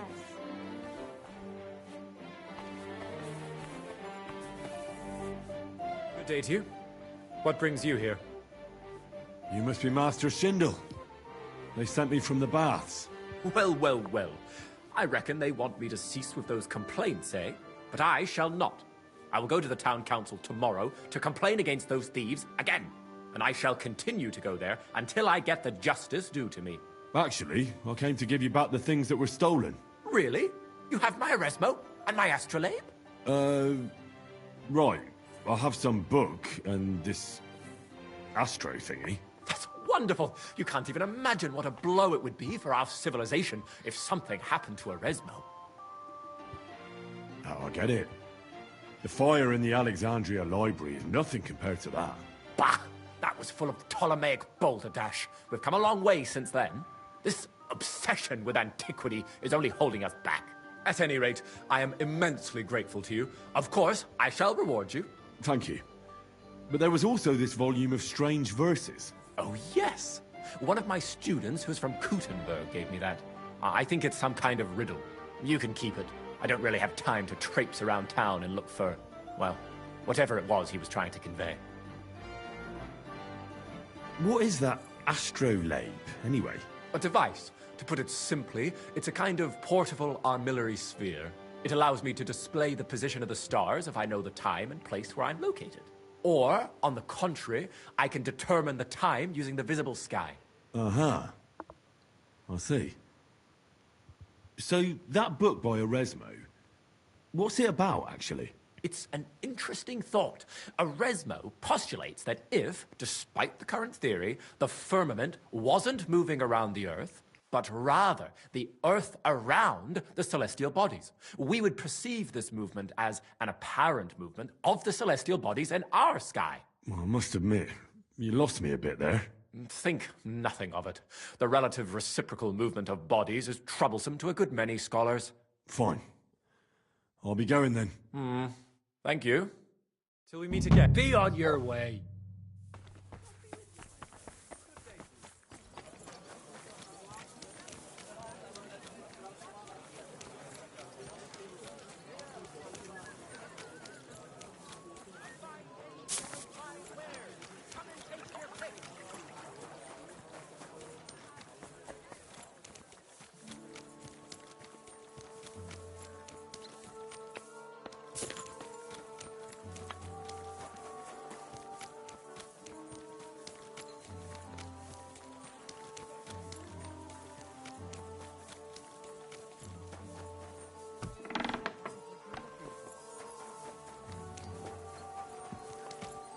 Just standing there, not saying...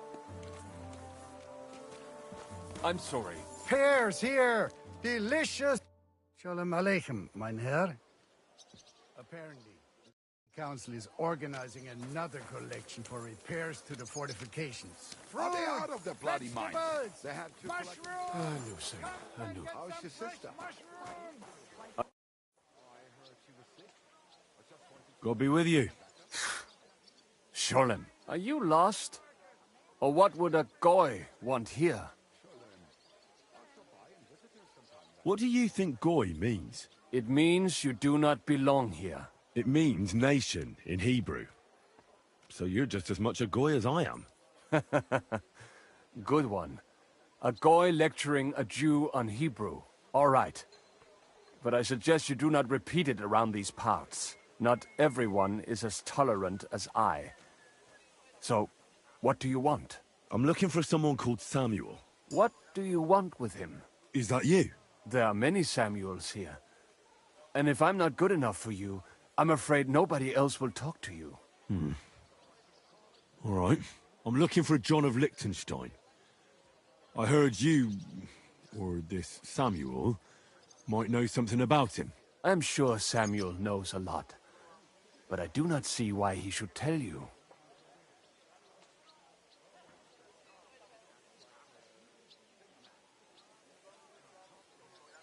Because I know a lot as well. Me and Samuel can exchange interesting information. Why do you think you can tell me anything I need to know? I already know more than I want to. You're the first person I've met who complains about knowing more than everyone else. It is not pleasant to know things you can do nothing about. So what I need is someone who prefers action to talk. All right.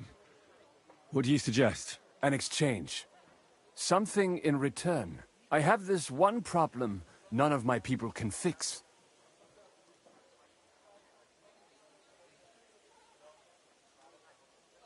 Well, if your people can't handle it, why not? You are no better than my people. But unfortunately, they were all born under our star, and that is a problem in this case. I understand. What's this about, then? You probably know that my people face outbreaks of hatred from time to time. A house is plundered, people beaten up, sometimes murdered. Usually it is started by some scum spreading rumors that we eat Christian babies or poison wells. They always find some excuse.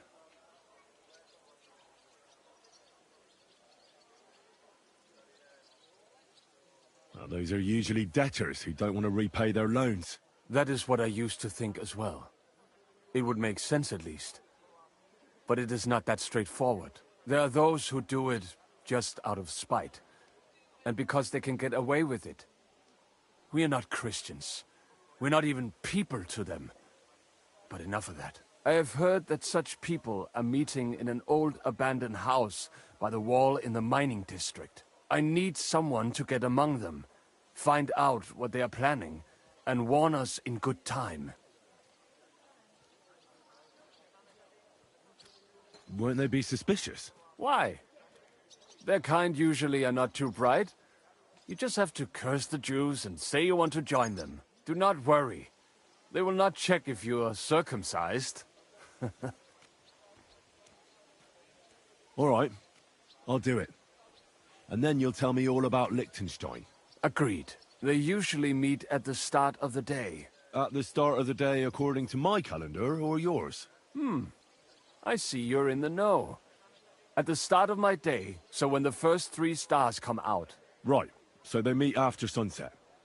The miners' district, an abandoned house with a small yard by the ramparts. That's right. I reckon you can still catch up with them there today, if you get them to let you join them. Try and find out what they're planning, and then come and see me, and you'll have fulfilled your side of the deal. And then you'll tell me how to find Liechtenstein? That was my promise. And I keep my promises.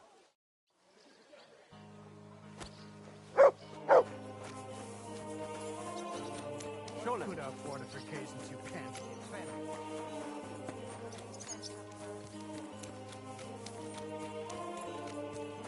Good day to you. Same to you.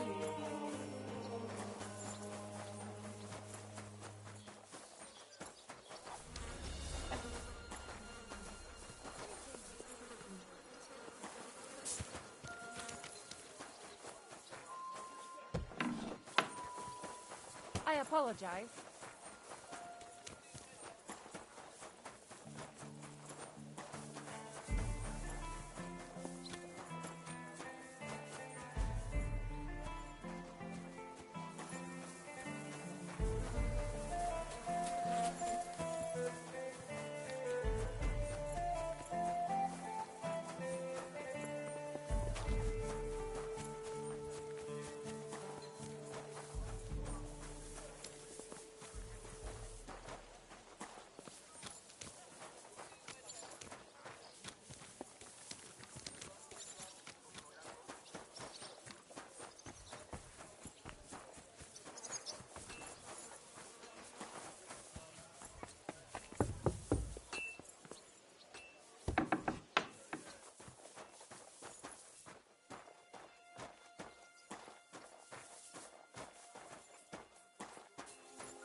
Greetings to you.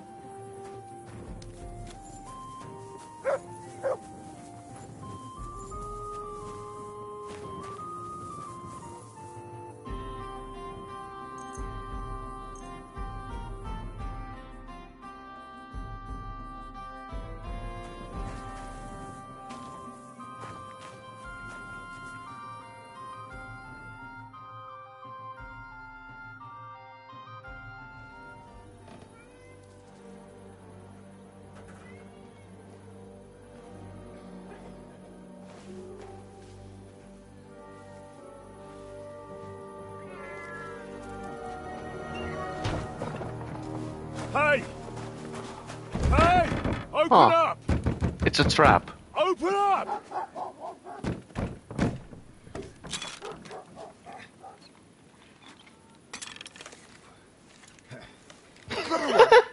What are you doing, Moishe? Futsa caporra, piece of junk. Never mind. We'll cut this shit down.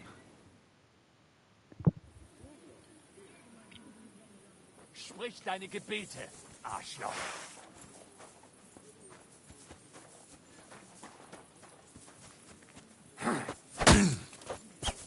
You're no match for us, fucker!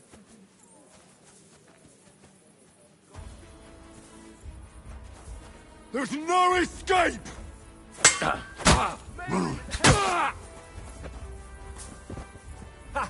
Zeig, was du drauf hast! I'll beat you to a bloody pulp, fucker! You won't get me.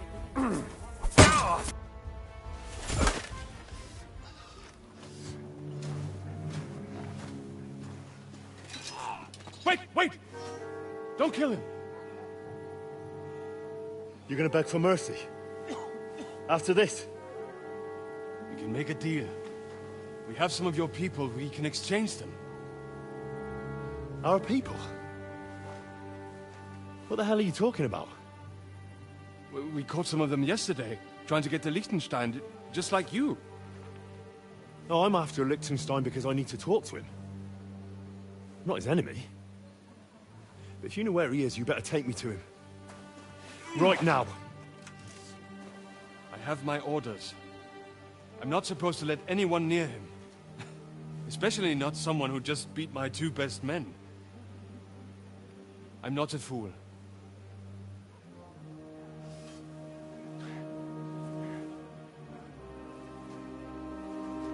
Right. I'll go unarmed. If that'll convince you.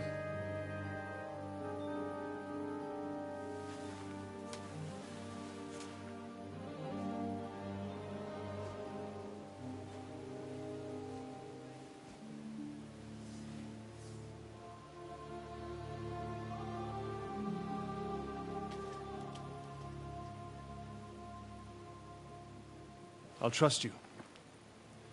But in return, you have to trust me. You can't see where we're going. All right. But no tricks. Those are the rules.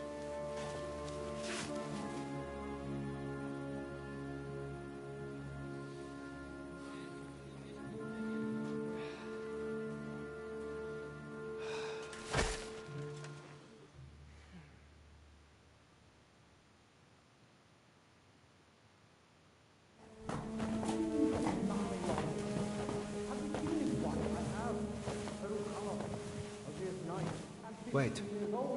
Who is that somewhere? We will soon find out. Let us in. Wenches or the neighbour's daughter, any dirt you can dig up. Off you go! Oh, who have you brought now, Sam? I'm not entirely sure. But he says he knows you, and absolutely insisted he had to talk to you.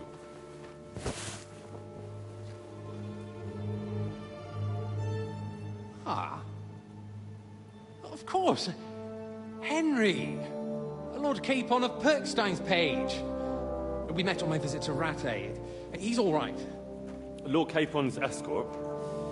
And bodyguard. Quite. Quite. Oh, but tell me, what brings you here? Well, that's quite a long story, sir. Well, I've got plenty of time, and actually I enjoy long stories. You know why? Because they demand a lot of wine. Please, take a seat and tell me everything.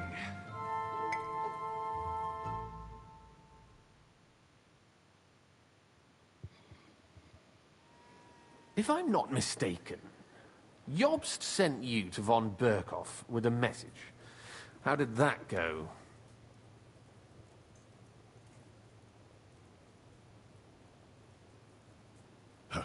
In a word, badly. Oh, how's that? I hardly know where to start. I'm lucky to be alive. In any case, Neither von Berghoff nor the League of Lords are planning to join Jobst. Good God. I need a drink now.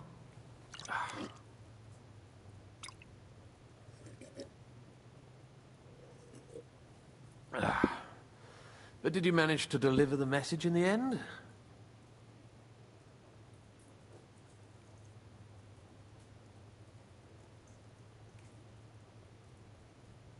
Yes, but it was touch and go.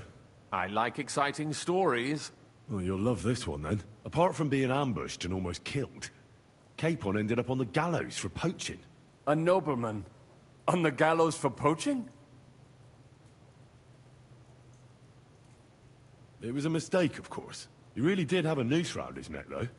But it all worked out in the end. Good gracious. But tell me, who ambushed you? Well, that's interesting as well. Istvan Toth and some others. What? That sneaky rat from Talmberg? He's still alive? Not anymore. Not anymore. You? Well done. Let's drink to that. Death to the enemy.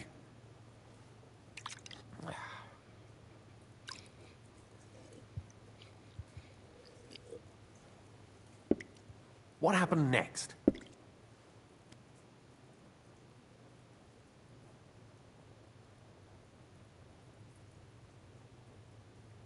Von Berghoff was attacked around the same time by the same men, so we thought we were on the same side as him. And we wanted to help him catch the bandits as a goodwill gesture. Why didn't he catch them himself? He tried. We found out for him that the bandits were holed up at Nabokov. When he sent his soldiers to their lair, we went with them. We wanted to be there and get Istvan. And that's where you killed him? No. We were nearly killed ourselves. Again. By Istvan? No, he wasn't there. The bandits were led by a fella who fucked us right up, and von Bergov's entire force, too. He lured us into a trap and slaughtered everyone.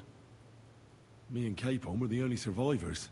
It sounds like your guardian angel never gets a moment's rest. Yeah, there was some luck in it. But it was more that Zizka knew he could get a ransom for Capon.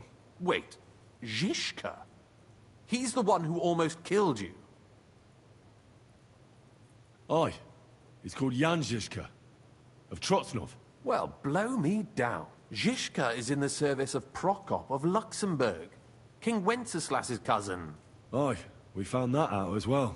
And what the hell was Istvan Toth doing with him? It turned out he was spying for von Berghoff. But he didn't do a great job, fortunately. Otherwise, I wouldn't be here. I am starting to get confused. That makes two of us. Maybe we'll understand better if we get drunk. You're not holding back, I see. Your health, then.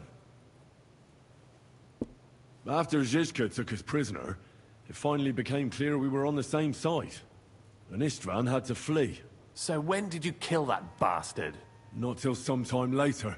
Just when we thought we were out of the woods and Istvan was gone, he appeared outside the walls of Nabokov again, with von Berghoff and Markvart von Aulitz. Von Aulitz was on his way to Kuttenberg with reinforcements for Sigismund. And with the Finger of God. With the what? A bombard. Good lord! Have you ever seen one? I hadn't, until they used it against us. I've heard about the bombard. An infernal weapon. Then what? We didn't have a chance. They blew the tower to pieces and took us all prisoner. They took us to Trotsky and tortured us. But with the help of a woman who works with Zizka, we managed to escape. Zizka. That man always has a trick or two in reserve. Thank God. While we were making our escape, I crossed paths with Toth, and finally took my revenge for everything he did. Dull moment with you, I see. To happy endings, then.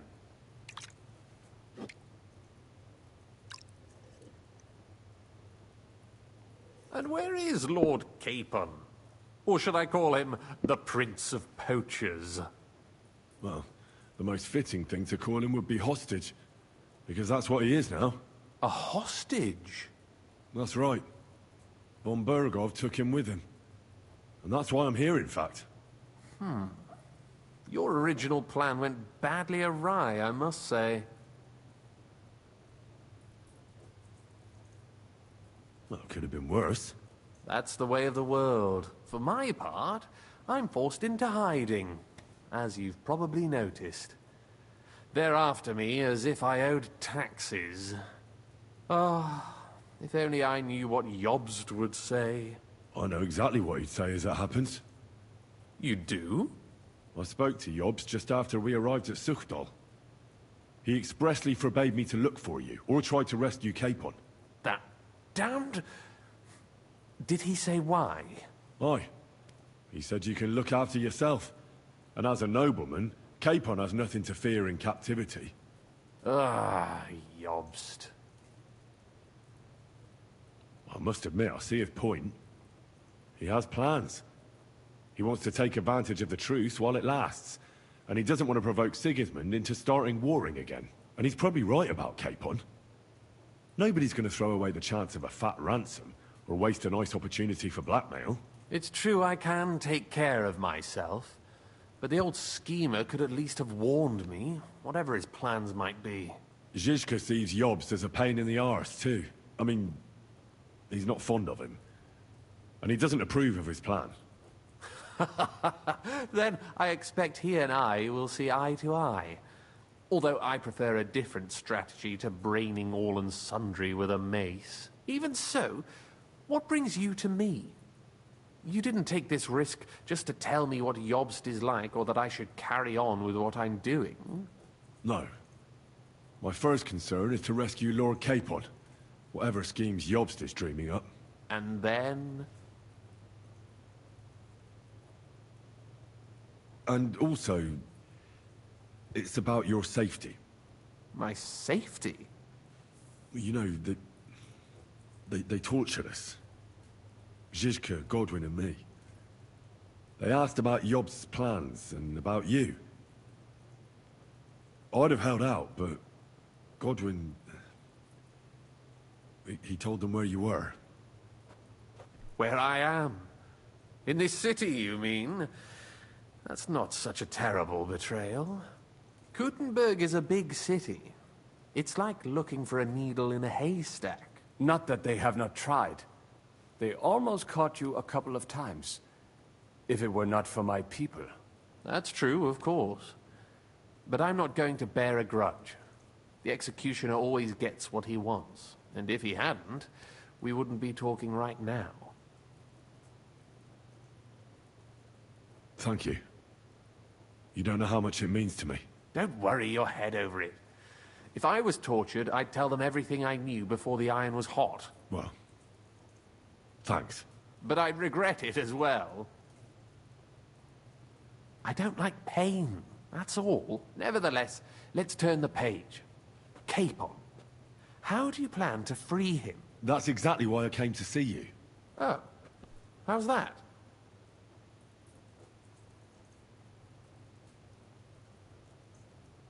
Because you move in certain circles. And? You conspire. You hear all the rumors. So? So you might know where they're holding him. Sigismund confiscated the property of some burghers and noblemen in the city when they opposed him, and he divided the property up between his loyal followers. He seized Malashov Fortress from the Rutards, for instance. And didn't you say, Sam, that he gifted it to von Berkhoff? Yes, that is so. That was before von Berkhoff was in these parts. But if he's here now, where else would he be but in Malashov? And if von Berkhoff is there... That's where his captive will be. Correct. Capon is at Malashov Fortress.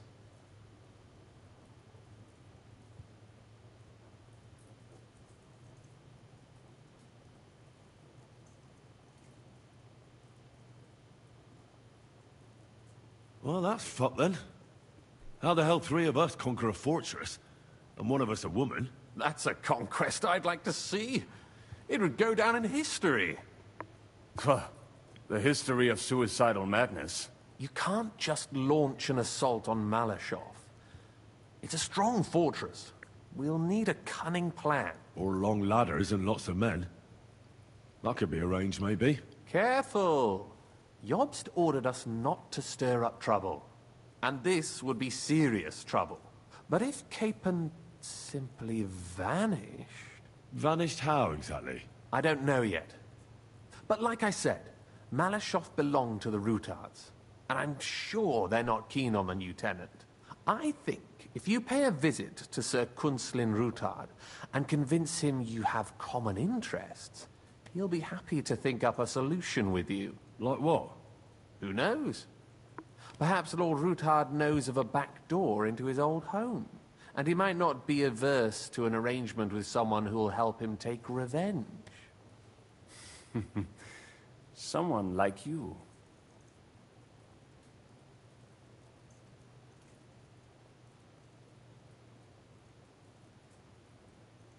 Why would he need convincing?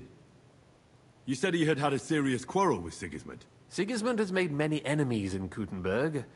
He kicked off important burghers from the council, confiscated patricians' property, and imposed taxes and duties on them. But he's not stupid. He hasn't completely beggared anyone, so they'd still have a lot to lose if they confronted him directly. He just made them fear him. I'd rather call it caution, but you're essentially right. I know from poor Goatskin that you had the Ruthards spied on. It's complicated. This isn't chess, and the lords aren't all black or white. Each of them has their own interests. Just because they can't stomach Sigismund doesn't mean they'll side with us. So you're sending me there to find out where he stands? You could say that. I suspect he might be inclined to ally with us, but as I said, nothing is certain. If it works out, it will be a great accomplishment. Kunslin was respected among the former councillors. Well, I wouldn't get my hopes up. But it's the best we've got, and there's no harm in trying. Where can I find this Kunslin? Sigismund seized his fortress, but, surprisingly, he let him keep his palace in the city. It's right next to the Italian court. All right. I'll give it a go.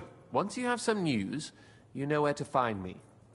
Is there anything you want to know before you go?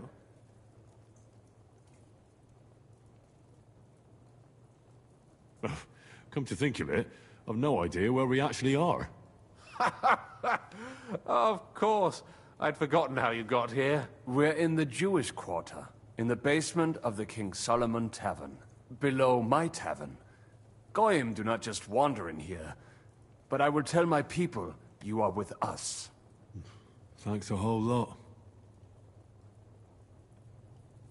Why are the Jews helping you?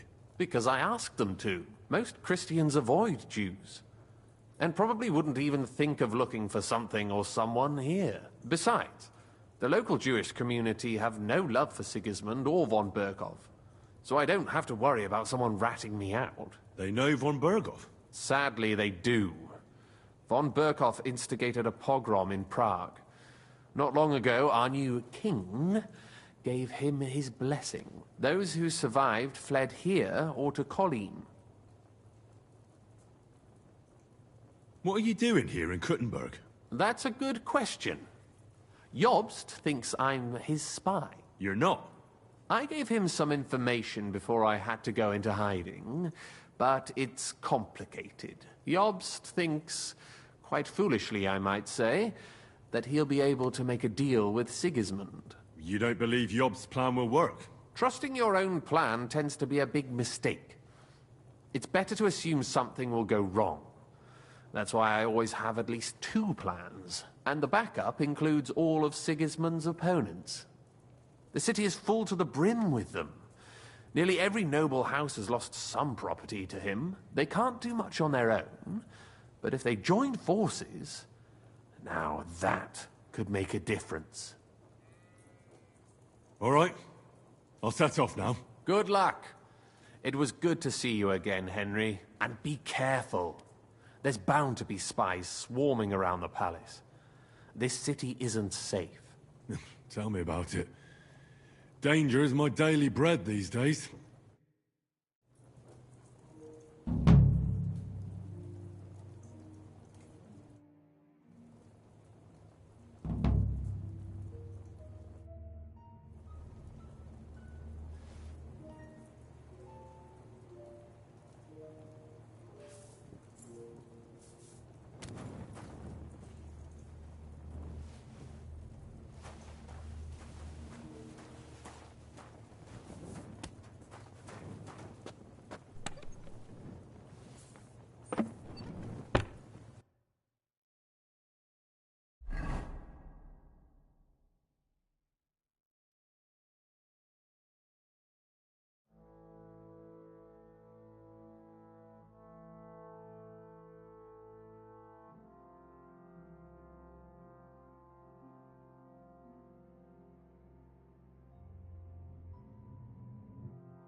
If I meet someone named Alderin, I should show him the ring. Who knows what Godwin's up to now? Okay. Hmm.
Bloody hell. What are you doing here?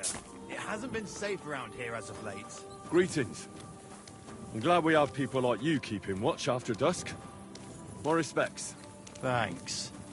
I'm glad someone appreciates it.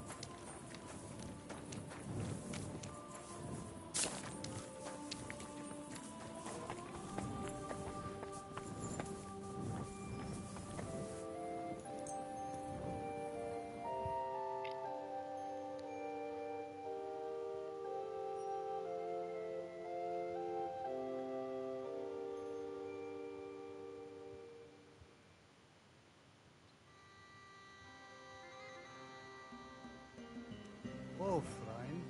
Well, Was wünschst du? Ehrliche Ware.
What do you have for sale?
Masomatan Tov.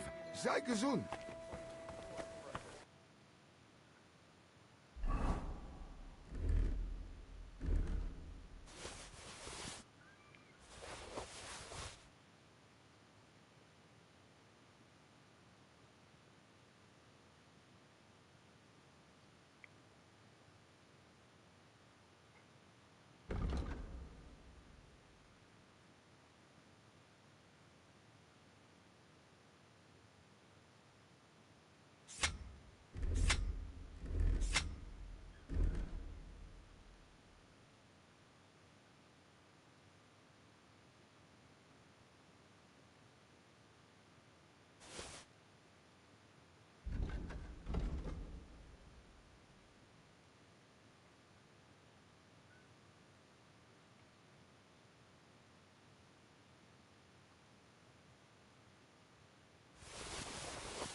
True, but not even Conrad would dare stand against the devil. What? What are you blabbering about? I heard about this one bloke. A young fella. But they say no one stand a chance against him. Because he's in a league with the devil. Blessed Virgin. Who is it? His name is, bloody hell. What was it? Stenyek. Bishek. Something starting with a Z. They say he soaks his brick in Rooster blood before every fight. That it gives him superhuman strength. We'll see about that. Good Woch. Betrot.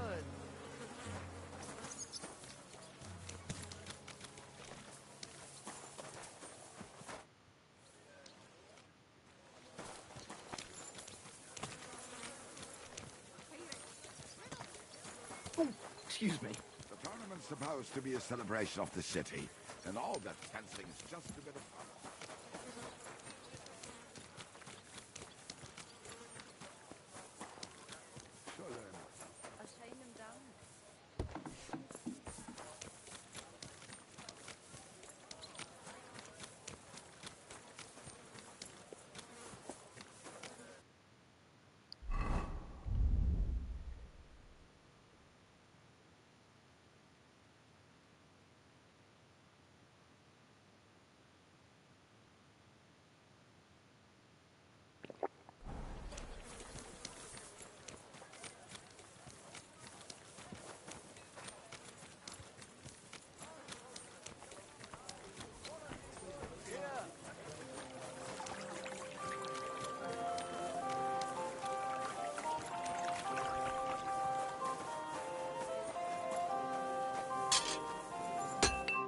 Welcome. What can I do for you? I'll have a look at the wares.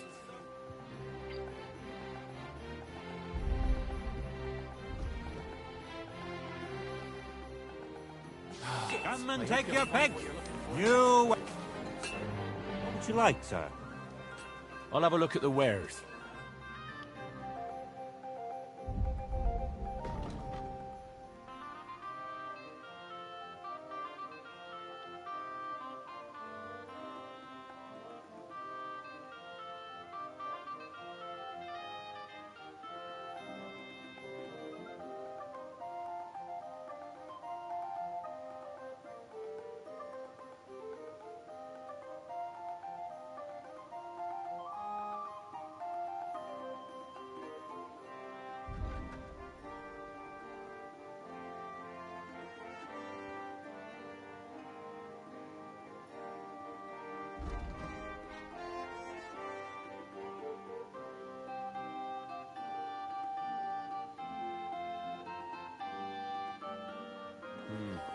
Nothing to your liking, sir. Finest wares, quality goods.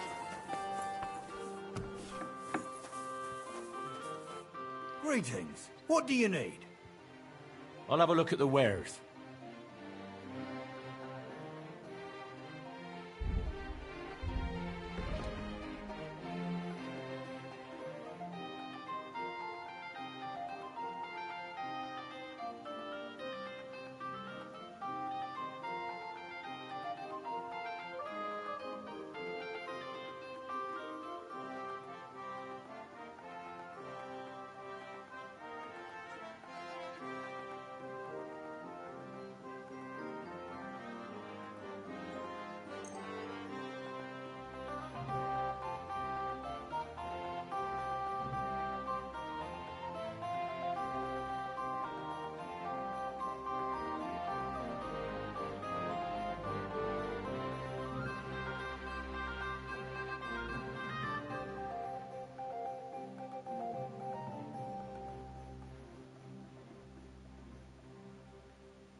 What can you do?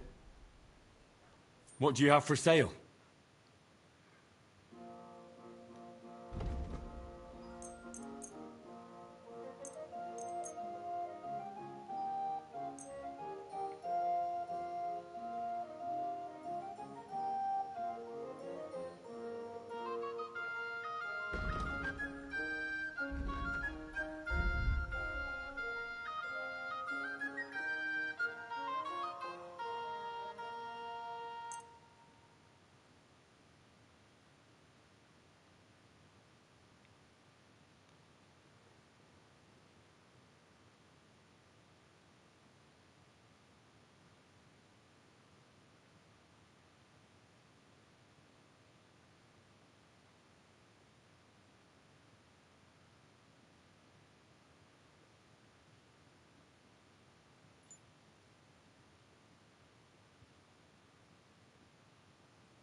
I'd like to do something about that price.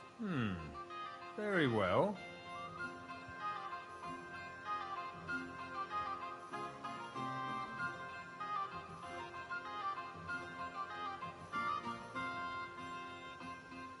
Aye, you'll convince me with that price. Thank you, sir. And come again.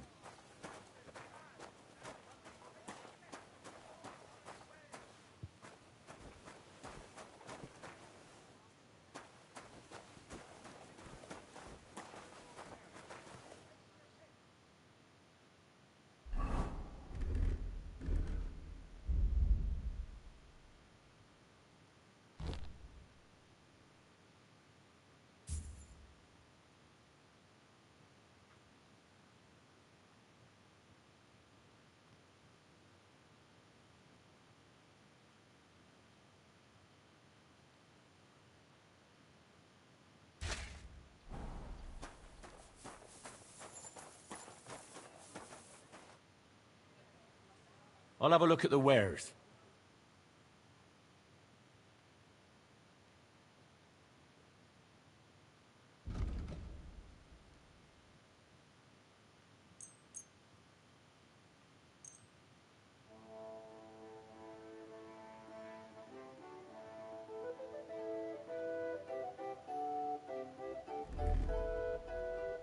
Word about the price. Well, I suppose we can try.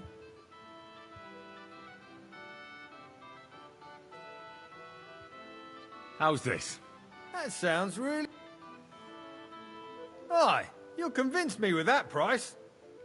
Glad you found what you were looking for, sir.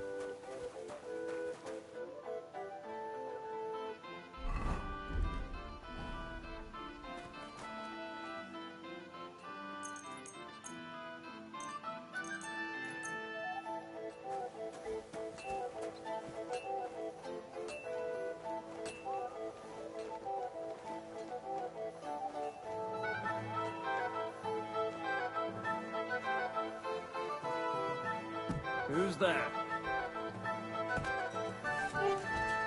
Huh? Strange.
Why is it open? I always close the door.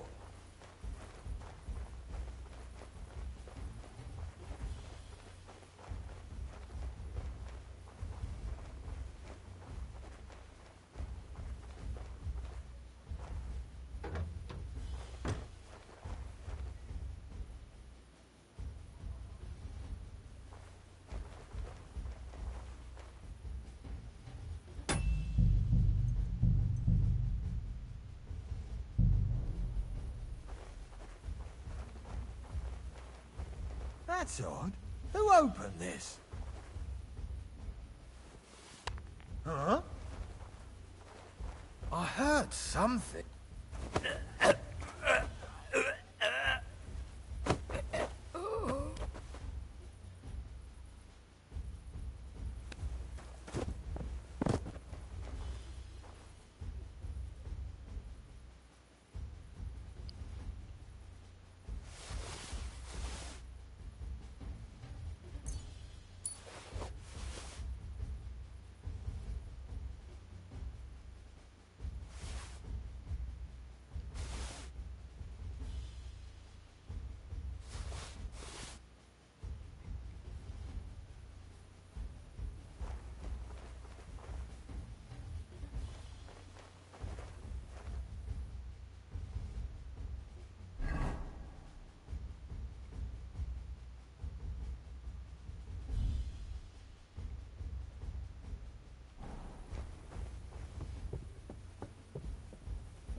What was that? Come on!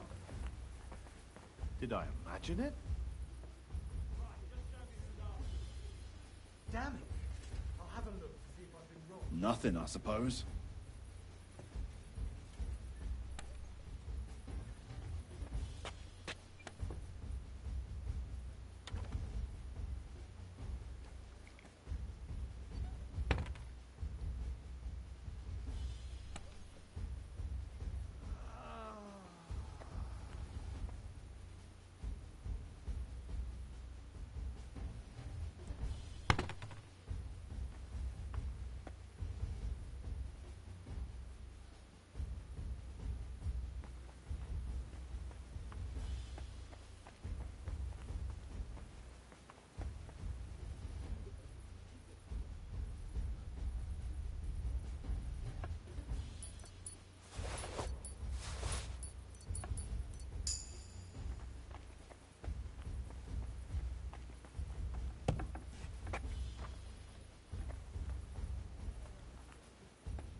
half my money back.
burning.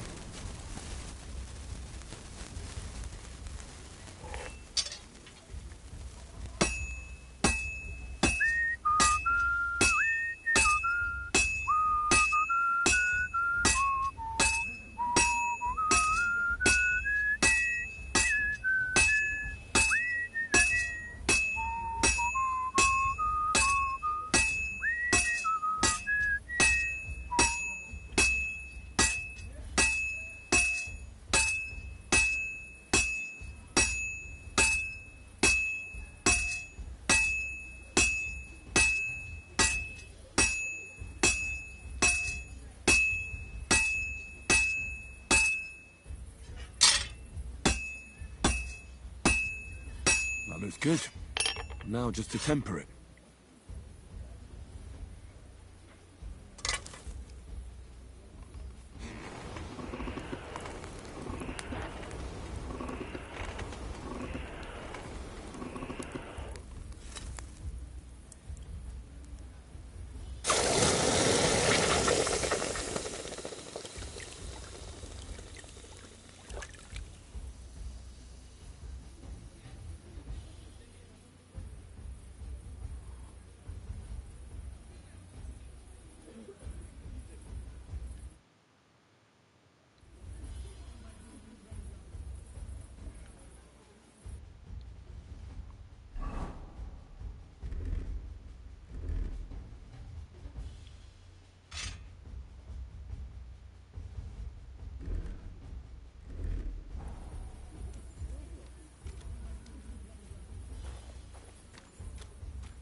Come here.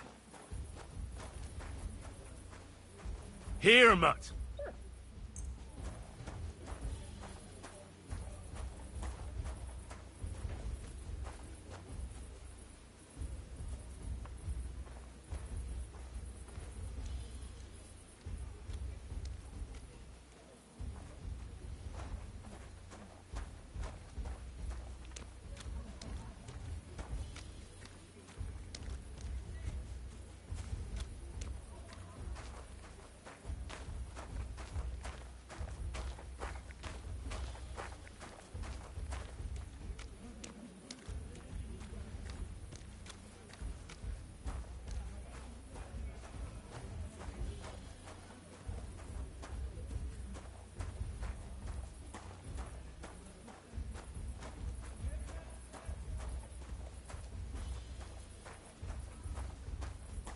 Look what I have for you.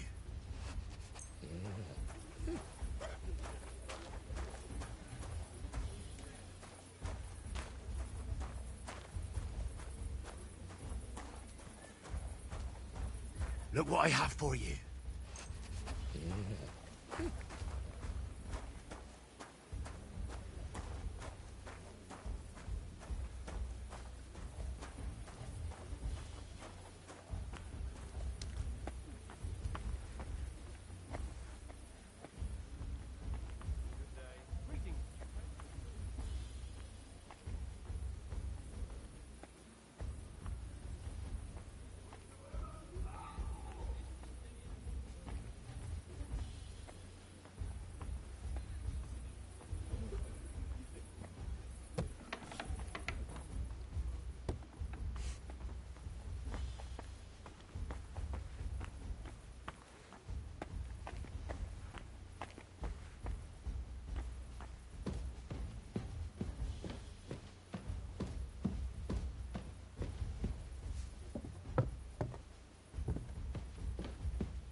why not us? Between you and me, are we really any worse than they are? Between you and me. City Council is organizing another collection for repairs to the fortifications. Are they out of their bloody minds? They had 2 collections just like it already. And there are still holes in the walls. That's true. But what good are fortifications you can't defend? I'll tell you. No fucking good at all. See? I didn't say I wouldn't contribute, but I'm not giving them a single groschen until I see cut stones, lime, scaffolding, and 20 men working their asses off. Take care, then. Of course. Say, God bless you, sir.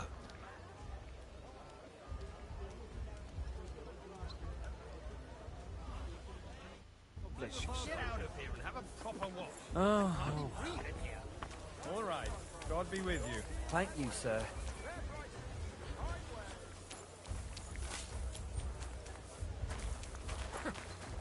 God be with you. Oh, g'day. Fresh eggs. Cook eggs.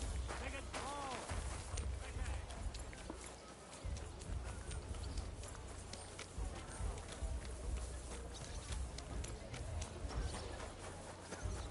God bless you. You have a kind master, eh, doggy?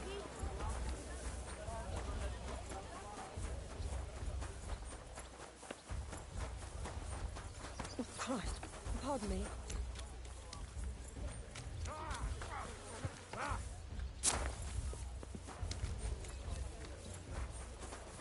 Tell me then, what did he give you for it? Sure. I tell you, and you dob me in. Crazy? Why would I dob you in? You shouldn't be bothering us. You don't have anything better to do than be on other people's property?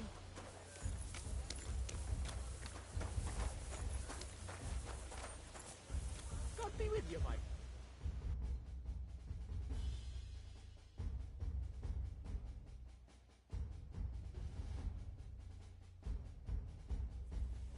Excuse me.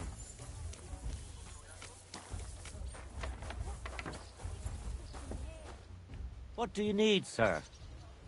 What's new in town? Try asking at the Kingfisher Bats.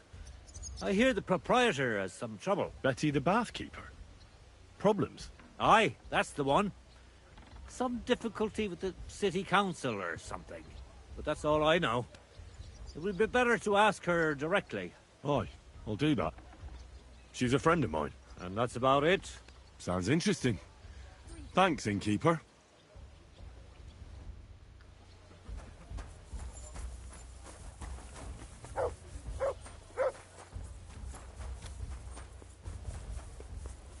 I'm sorry.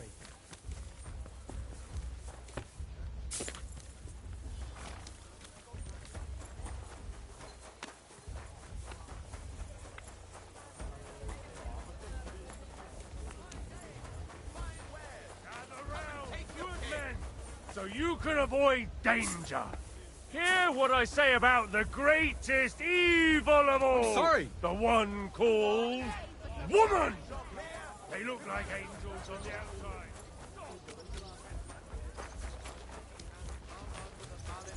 So, I went to see my brother. Monastery has been tense at times, but beneficial for all. How is it in Spain?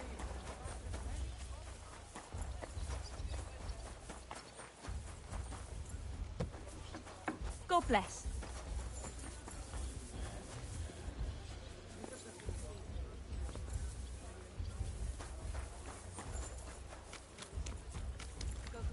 Grüß dich. Was wünschst du?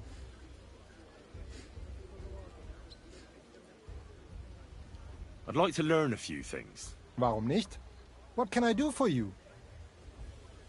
You're a master of the sword, so what else but a longsword?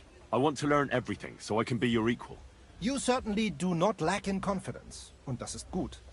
But there is always room for improvement. And even the greatest master needs to train constantly and test his art against other swordsmen. Wie auch immer. Die erste Lektion ist, in battle, the deciding factor tends to be skill. But more often than that, it is luck. So even the greatest master must be humble and cautious. I understand. Gut, mein Freund. Let us see just how well you understand. Los geht's, mein Freund!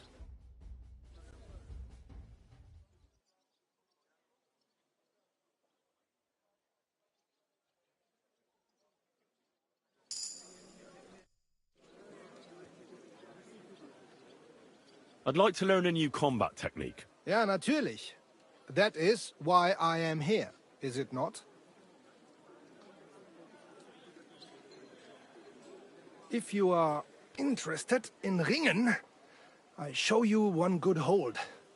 I use it often, glaub mir. This is blow from back of hand. Hard and no trick. Kurzum, ein Schlag, wie er sein sollte. That sounds good. Teach me that. Ja. You like ringen? Like fight? Yes? Then you like this too. Look, after a hit von rechts, you lean into next attack. But it is only ruse. Instead of this, from the linke Rückhand, you go directly geradeaus. In front of you. Verstehst du mich? Und jetzt? Come try a few times, mein Freund.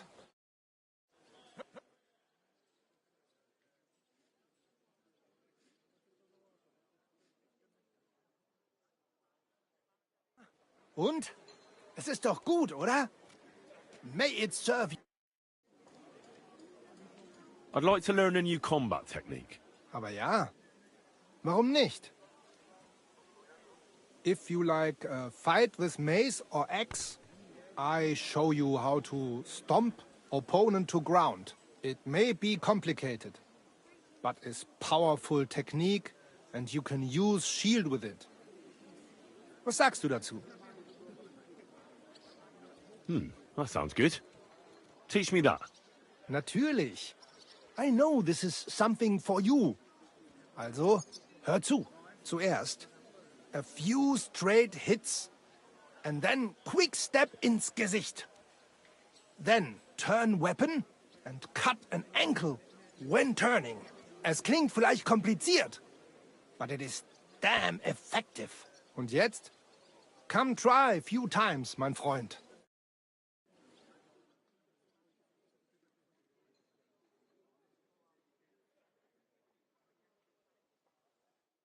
Oh ja, ja. You wouldn't have any work for me, would you? Ja. I might know of something. Not long ago, ein Frau was here looking for a swordsman. But the whole thing ist ein bisschen precarious. Why? What's the deal? She is a widow. Poor thing. She was looking for a warrior für ein Duell. And that is something the city council does not like to see. Deshalb, I cannot do it myself. I do not want to lose the Fechthalle. Aber you could help her. Go to her, tell her I sent you. And mein Gott, do nothing to bring shame on our guild. I have faith in you. Fine. I'll go and see her and find out more. She lives in the house in the middle of Haradek quarter. Just getting warmed up, you sit. Tschüss, mein Freund.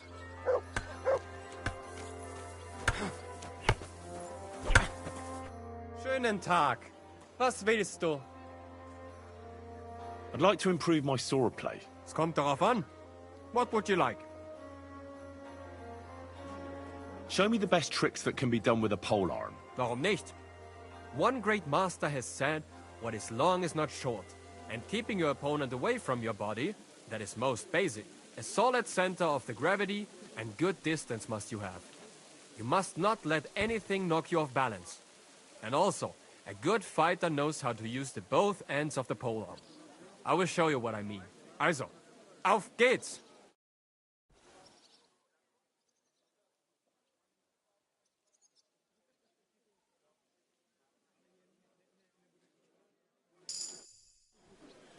I'd like to improve my swordplay. Es kommt darauf an. What would you like? I'd like to see what you can do with an axe and a mace. Ja, das ergibt Sinn. Blunt weapons are best in a real melee. Such things I have a few times in the middle of been. But even once would be enough. Zum Glück it has only costed me some bumps and bruises. Andererseits, bei mir ist the Warhammer, one of the most loveliest weapons of every time. Also, auf geht's!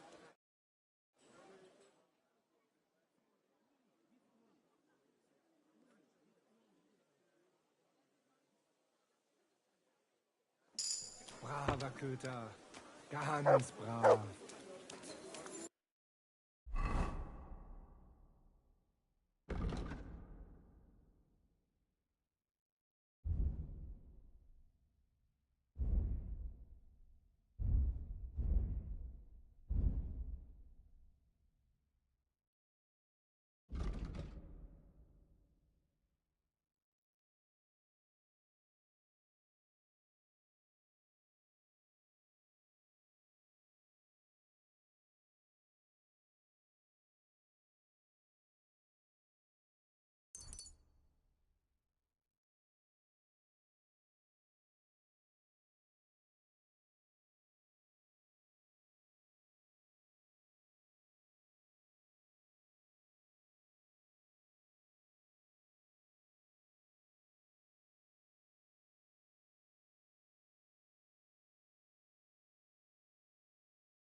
Greetings, friend. That was fine.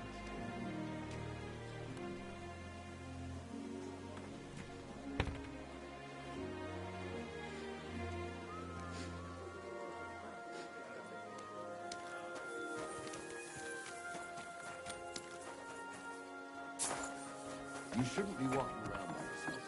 Awful things happen. Careful.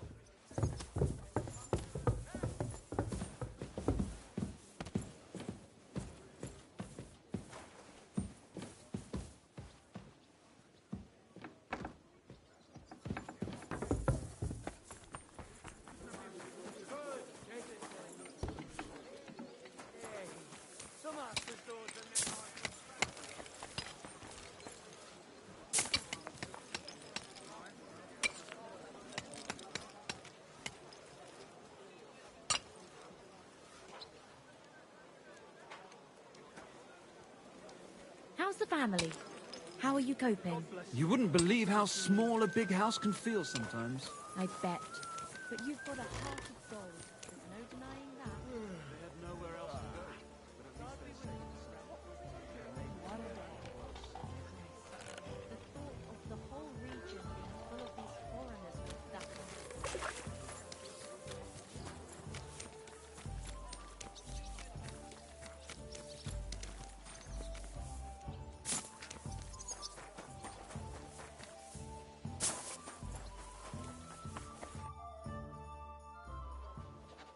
I have not changed my answer.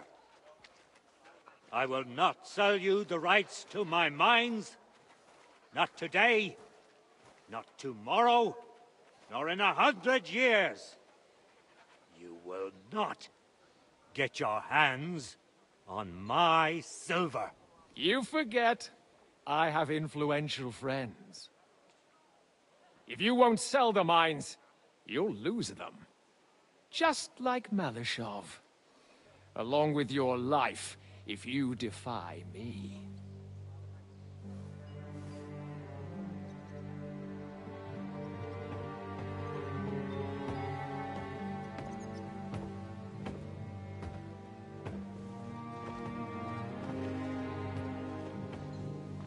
Mind your step.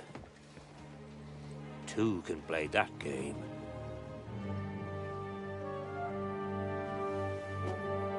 Did you really think that I didn't know you were stealing the royal silver, eh? When your self-proclaimed king finds that out, your head will be on the chopping block.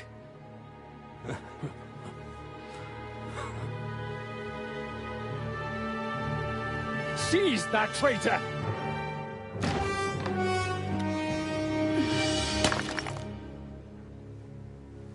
Not another step.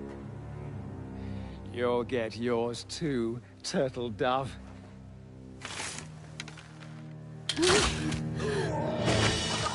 What are you waiting for? Can't you see?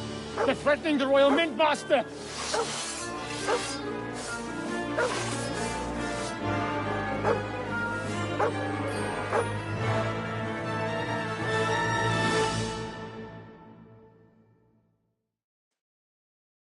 He's one of them! Get him! Come on! Take that! Rip your ass open! You can't stand up to this! Good! Right, Cap. Too slow! Get him on there! You got it!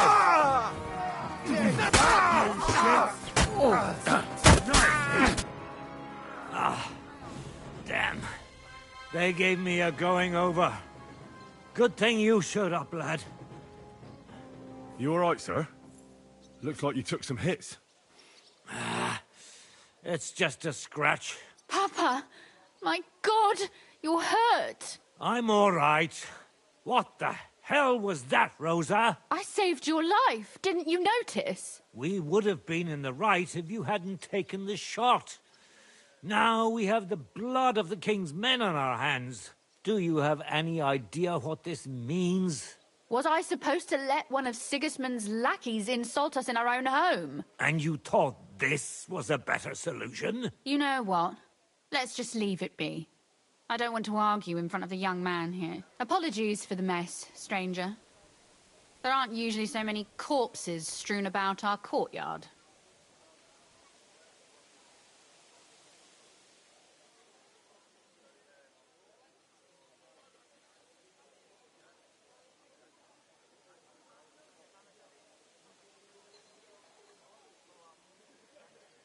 Should I get rid of them? Absolutely not.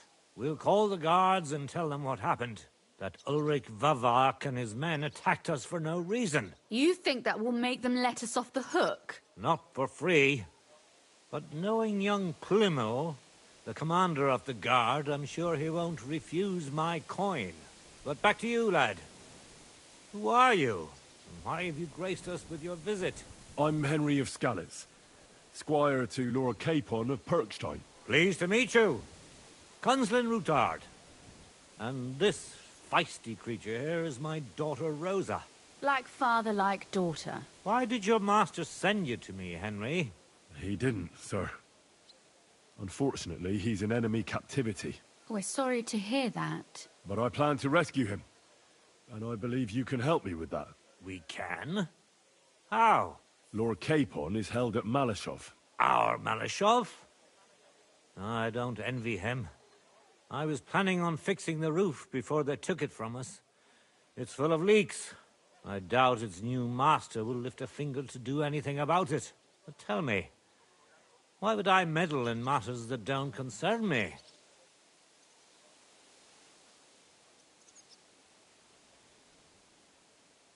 Well, we all stand on the same side. Against Sigismund. That is undoubtedly true. I don't like that ginger bastard either. especially since his people started sticking their fingers in my coffers. But to get involved in something as dangerous as freeing a captured nobleman in a territory conquered by Sigismund? We have to do something to help. I know it's dangerous. Dangerous? It's madness. What if somebody finds out? Nobody will know. You haven't been in Kuttenberg for long, have you? The walls have ears here. I'd only end up with my head on the chopping block. And I don't even want to think about what they'd do to Rosa. That's true. As long as Vavak's breathing down our necks, we have to be careful. Who is he, anyway? Ulrich Vavak von Neuhaus. The new mint master appointed by Sigismund himself. He's had it in for us ever since he took over the office. He's been pressuring me to hand over my mining rights. It seems he'd like to see me reduced to a beggar. And now we've killed his men. The king's men. I'll have to reach deep into my pocket to get out of that. Like Rosa said, lad, as long as Vavak is around, my hands are tied. I'm sorry.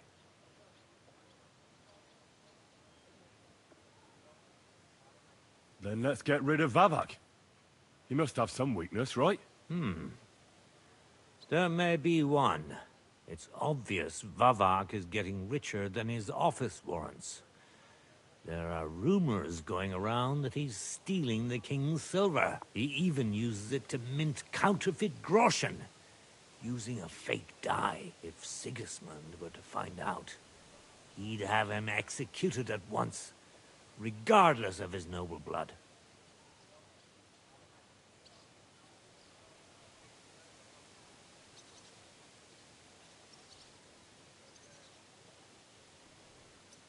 But you need evidence to make such an accusation, right? Exactly. But how do we find it? Some of the silver goes missing somewhere along the way to the mint. And we have to find out where. Find out? But how? They don't let just anyone into the mines and smelting works. You're right. Only authorized people are allowed in. Fortunately, we have an ally. My friend Peter of Pisek. They ousted him from the Mint Master's office, but his brother Christian remained in the Italian court. He wanted to become the Mint Master himself, but because of Vavak, he had to settle for the steward's office. He hates him even more than we do on account of it. And that's saying something. Christian and I were just talking about his suspicions. He'd welcome any dirt you can dig up on Vavak, just as much as I would. If you go to him and ask for help on my behalf, I'm sure he'll accommodate you. I'll help you free Lord Capon in exchange for evidence of Vavak's fraud. That's fair, isn't it? All right. It's a deal. I've already met Peter of Pisek, and I know he can be trusted. Let's hope the same goes for his brother. Excellent. You'll find Christian and Horshan at the estate near the mines. Tell him the password, Via Argentum, the pot of silver. He'll know who he's dealing with. But be careful, both of you. This is our last chance to stop Vavak. We'll be praying for you.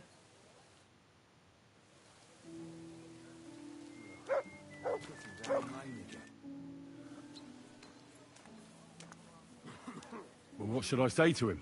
The password is Via Argentum, the path of silver. Where can I find Christian? You'll find Christian at the estate by the Horshan mines. That's where he works and has his chambers. And what about the corpses here? Are you sure you won't get into trouble for that? I'll do everything I can to avoid it. But I'm also sure Vavak won't get off my back. That's why we need to uncover his fraud as soon as possible. God be with you.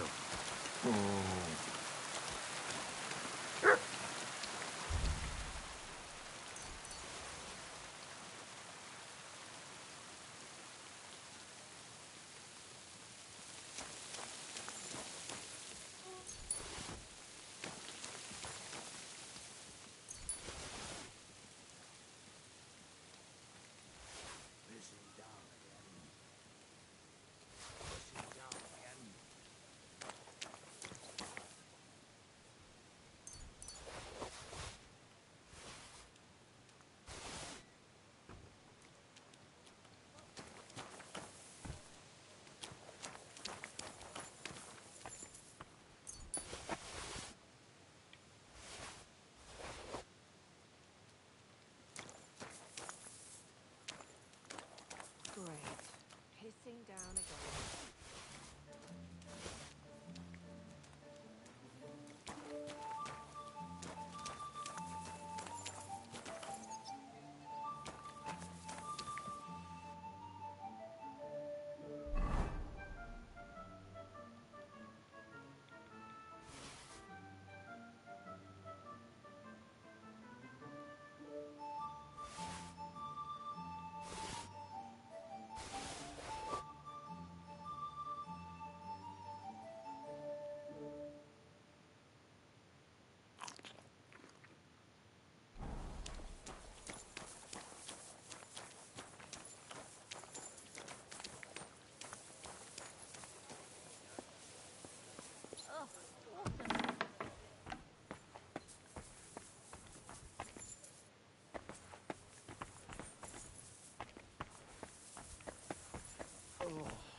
I'm sorry.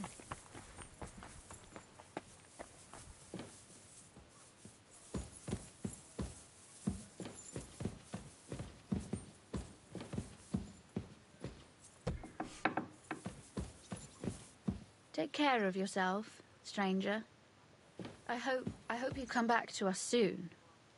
Hurry, before that cursed Vavak destroys us. Get going. I hope Christian helps us. Get going. I hope Christian helps us.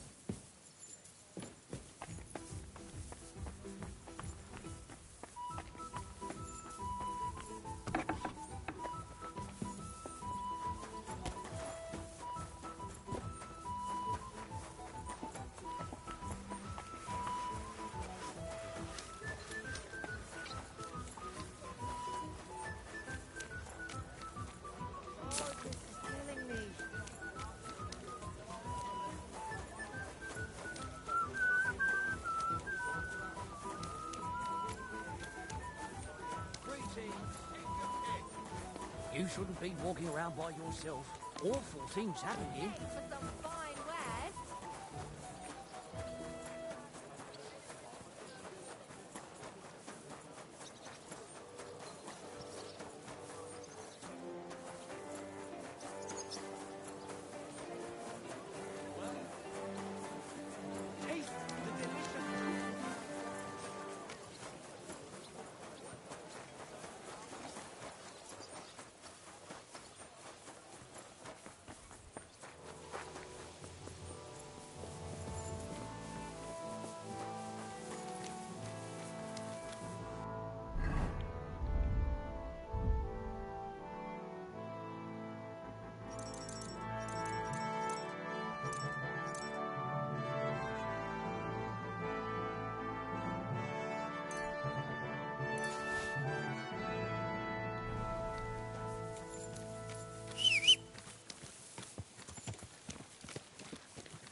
Quick!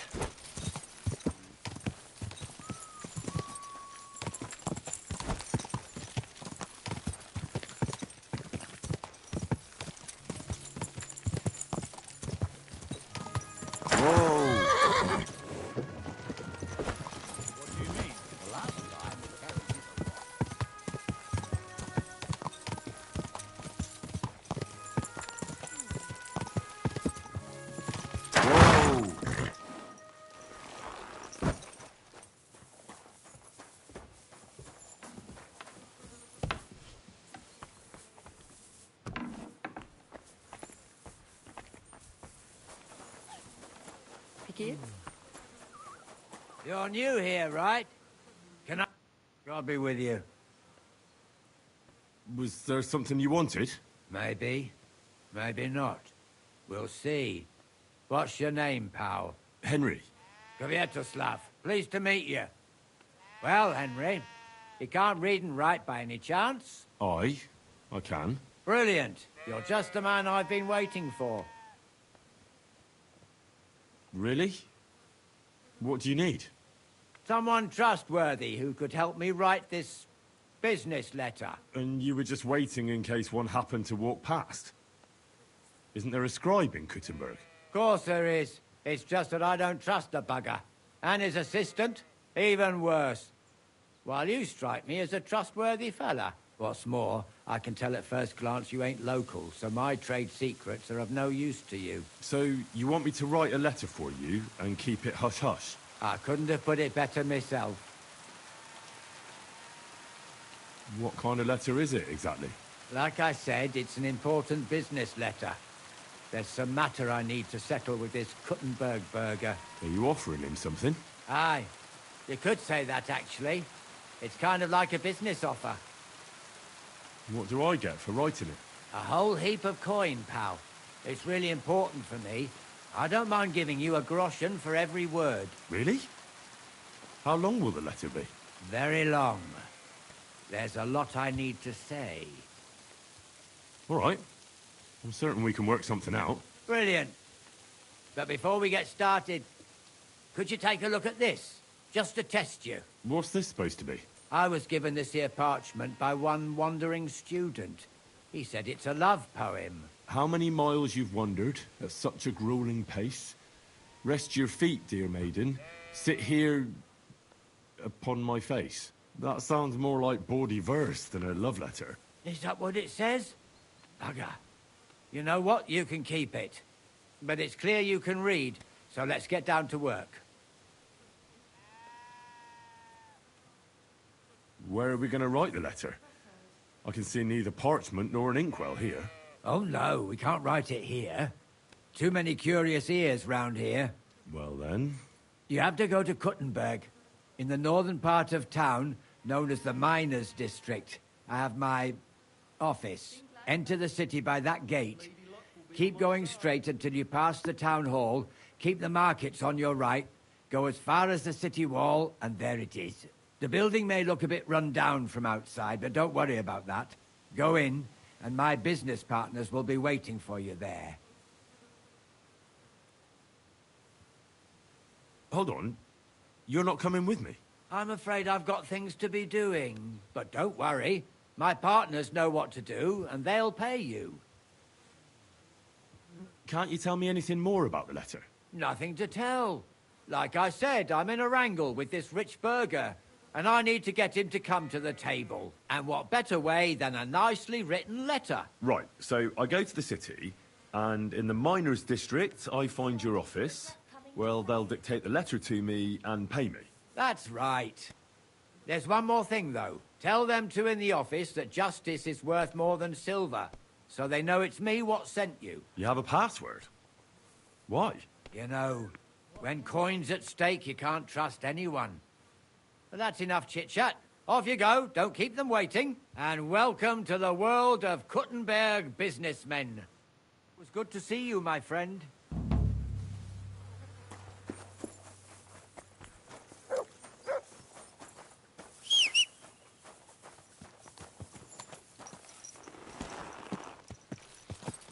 Quick!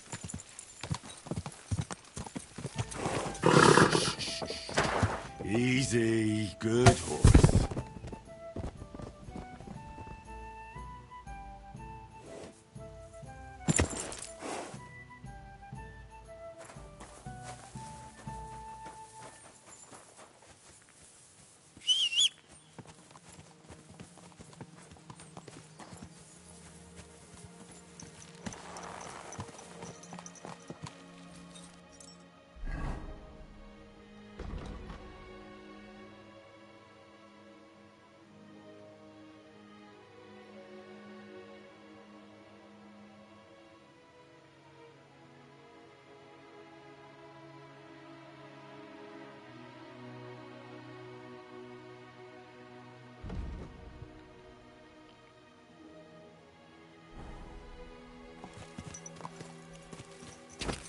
God!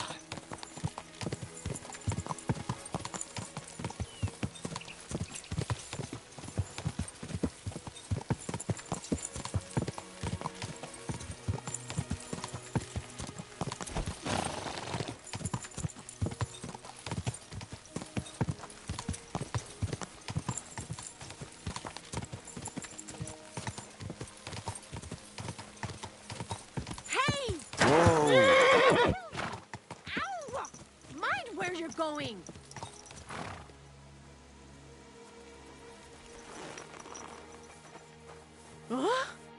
I'll be with you, sir. Are you sure it's me you're waiting for? You, and no other.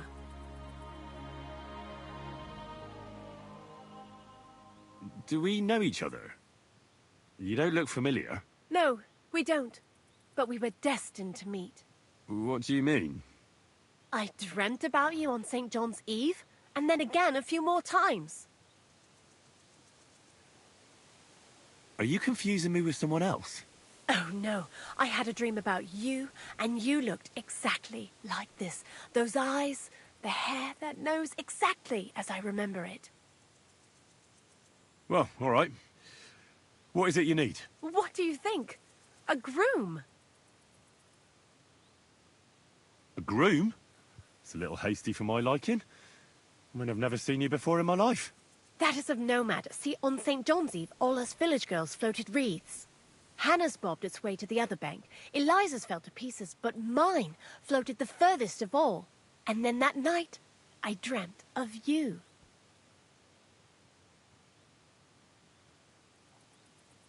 What was that you said about wreaths? You're not from around these parts, are you? Me and the girls release them on the water every St. John's Eve. If your wreath reaches the other side, it means you will soon be married. But if it sinks or breaks up, yours will be a miserable marriage. And mine got swept downstream to who knows where.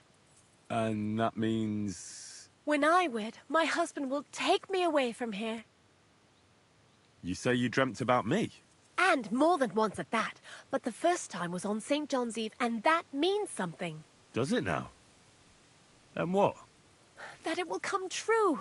I picked 9 flowers at night, put them under my pillow, and you know the rest. Thanks for the explanation. I don't want to dampen your spirits, but you must be mistaken. I have no plans to marry just yet. And I can't, anyway. But... my dreams. The wreath of 9 herbs. I did everything they told me. And if you are to marry away from here, it probably shouldn't be to someone like me. I'm not saying he has to be from far away. Kuttenberg would be enough for me. I'm not a city lad. I'm from Skalitz. Skalitz? You're a villager? Well, it certainly couldn't have been you I was dreaming of then. I bid you safe travels. The man in my dream looked older. Not this well. What? And I was beginning to worry what that was. But it's just you.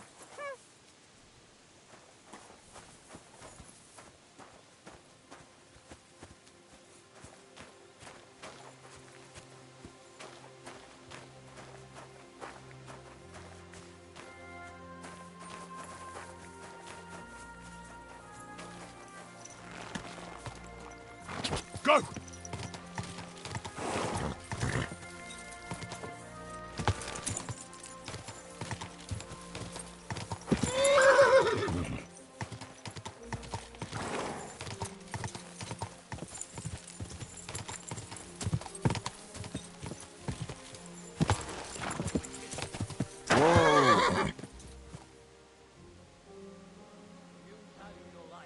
Turn that horse around and get your sword. Get out of here right now, or I'll kick your ass.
Here, mutt.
Go!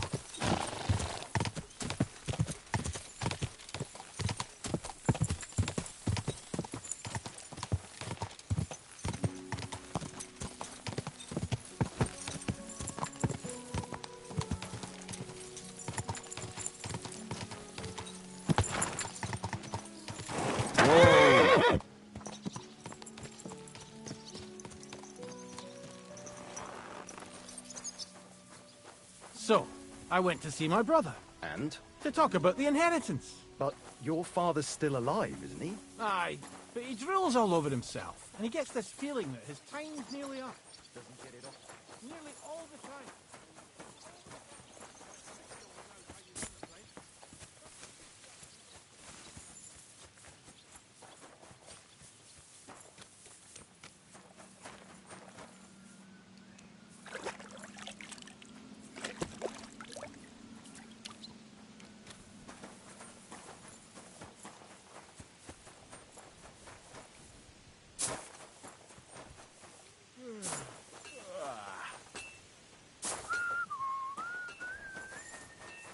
I'm sorry.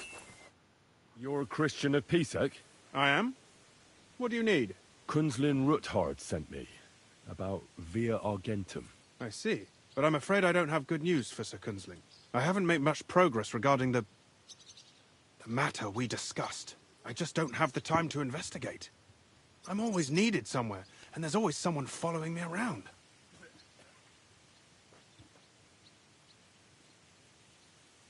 Have you found out anything at all? Just rumors. And those are useless. What's your name? Henry. All right. Listen up, Henry. Nobody can know I'm looking into it. It's a very dangerous game. If Sir Kunzling trusts you, you could help me in my investigation. Well, that's actually why I'm here. Excellent. Excellent. You don't happen to come from a family of miners or smelters, do you?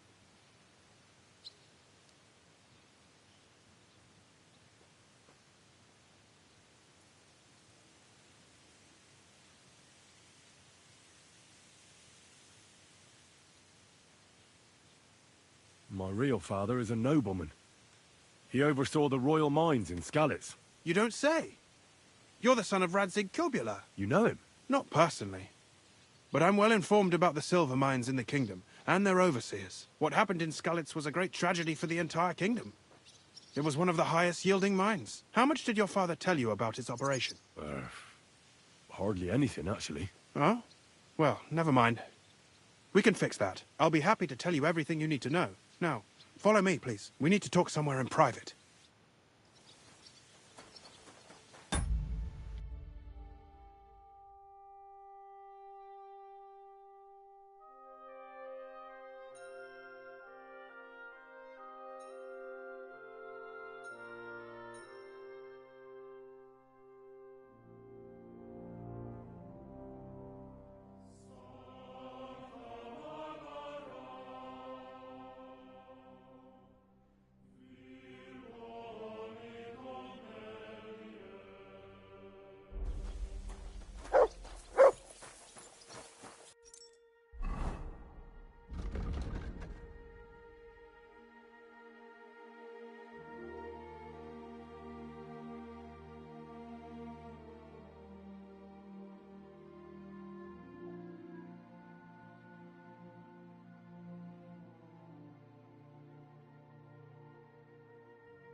Where should I start looking?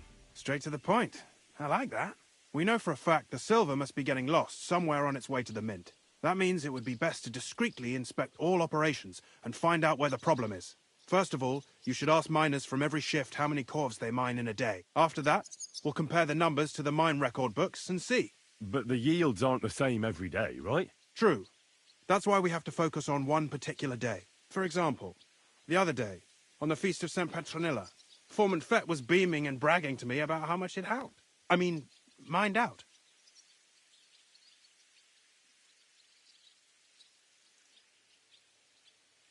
Won't they be suspicious if I ask those kind of questions? Of course. You'll have to proceed with the utmost caution. Nevertheless, the miners are a strange bunch. They might not be very forthcoming at first, and they have an odd way of speaking. Like calling each other Sonny, however old they are. But you'll hear for yourself. You should pretend to be really interested in them, and maybe they'll open up to you. You could be a scholar writing a treatise on silver mining, or perhaps a nobleman interested in buying a mine, or just say I'm your distant uncle who's initiating you into the ins and outs of my job. It's up to you.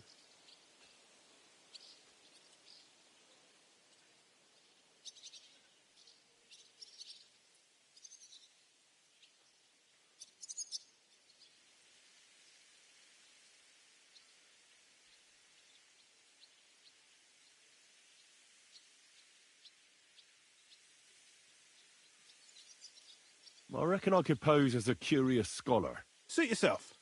Just don't change your story so you don't arouse suspicion. But to the point, each day 3 shifts work in the shaft. Each has its foreman, or gaffer, as they say. The first shift is led by Frank, the second by Paul, and the third by Samko. You'll have to ask each one of them how many corves they mine. Samko's hewers should be off work now. You'll find the other 2 shifts in the mine. Take this, so the guards will let you in. It's a letter of safe conduct bearing my seal, allowing you free movement within the mine. And what are you going to do? I'll return to the estate to do my job. What else? I reckon they must be wondering where I am by now. Once you find out how many corves the 3 shifts mined on the Feast of St. Petronilla, return to me. We'll compare that number to the entry in the mine book. And don't forget, don't draw attention. By the way, I've had the honour of meeting your brother, Peter. Well, well. Small world. He was a great help to us at Sukdal. Even though we had some disagreements, I respect him for everything he succeeded in doing. If it weren't for him, I'd never have been able to do what I do.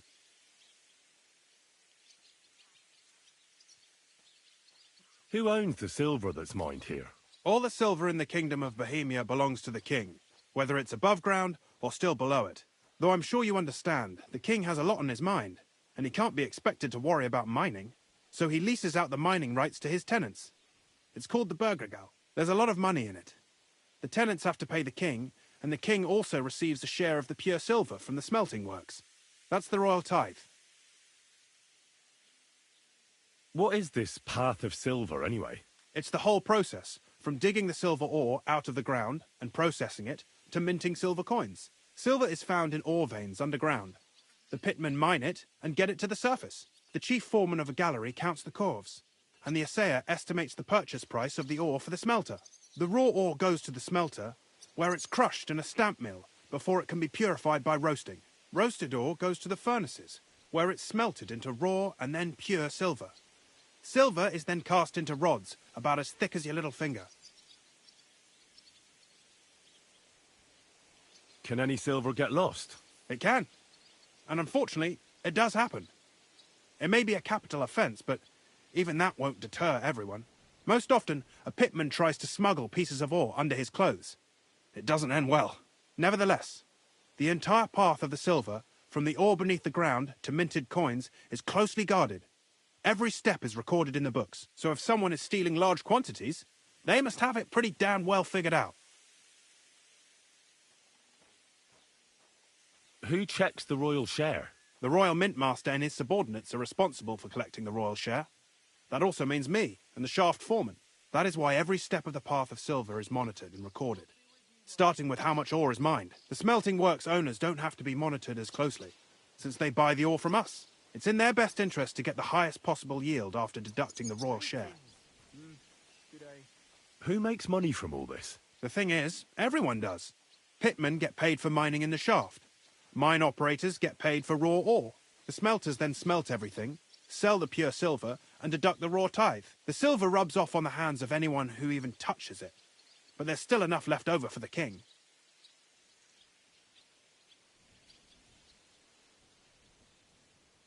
Who owns the mines? The king grants mining rights to his loyal subjects. And these leaseholders can rent out their privileges to other people. All sorts of people operate mines in Kuttenberg. Nobility, rich burghers, even the monastery. In fact, anyone with enough money to pay for new shafts to be dug can share in the proceeds. Who's responsible for the mines? The mines and the mint are supervised directly by the royal mint master, Ulrich Vervark von Neuhaus. As the steward, I'm his direct subordinate. I oversee that everything runs smoothly on his behalf. Then come the chief foreman, then the other foreman, and finally the ordinary pitmen in the shafts. But I don't come in contact with them very often. We follow the path of silver until the moment an ore merchant buys the ore from us and takes it to a smelter. How much do the mines pay to the king? That depends on whether it's a royal mine or a mine in the hands of a mining guild, meaning the leaseholders. I thought all mines were owned by the king. That's right. But it's much more profitable for the king to grant mining rights to rich mine operators. They bear the cost of mining themselves and pay him a share. The king receives 1/3 of the profits from his own mines, but only 1/5 from the leaseholders. That's how he gets what's his from all the mining. What about the other 2/3 of the profits from the king's mines? Those go towards the costs, of course, for operations, wages, and shaft security. Who's responsible for the smelting works? They have their own owners. They buy ore from us and smelt it into pure silver. Then they deduct the royal tithe and they can sell the rest. And not just silver. Processing the ore yields a variety of other materials that can be sold just as well. What happens in the smelting works? Each smelting shop has a stamp mill, a roasting pit, and a smelting furnace. The stamp mill is used to crush the ore into smaller pieces to make it easier to process. After that, the crushed ore is roasted in a roasting pit to remove most of the impurities. Finally, everything is smelted in a furnace to separate the pure silver from the slag. So it's processed similarly to steel for smithing? Yes, but in steelmaking, you don't have to weigh and record every step thrice.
How are groschen made from the silver? The royal share from the smelting works goes to the mint in the Italian court. There, the coiners hammer it out into silver sheets for cutting the coin blanks. Then, in the Italian court's preghouse, our minters cut out and punch new groschen. How many mints are there in total? Only the main one is left, the one in the Italian court. There used to be more of them throughout the kingdom, but King Wenceslas II united them all. It was he who contributed the most to the rise of the Prague groschen and the wealth of this region. And of course, his own wealth too.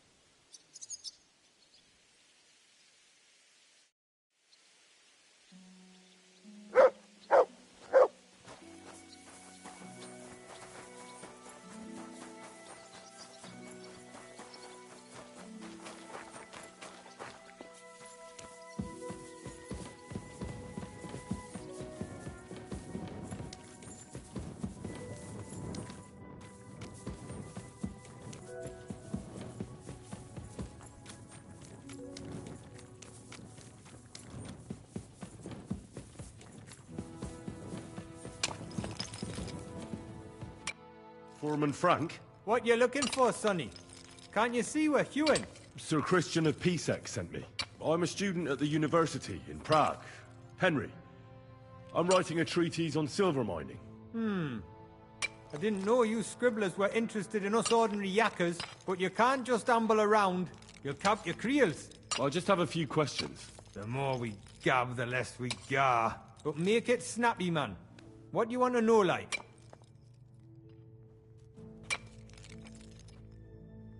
How exactly do you mine ore? Bloody hell. Have you never seen a yakker graft, kid ya? You take a kevel and ding away at the rock till it crumbles. And if you keep ganning at it for a couple of years and don't croak from the stithe, then you'll keel over from exhaustion or get scrushed by the ceiling of the road you're hewing.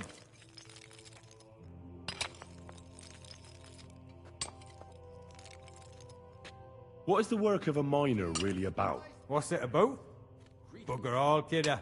No great shakes. We gans through the roads, Bella, hewing off from rock in the dark and breathing in the stithe. How do you get the ore outside? Same way it's hewed, in the dark and in coves.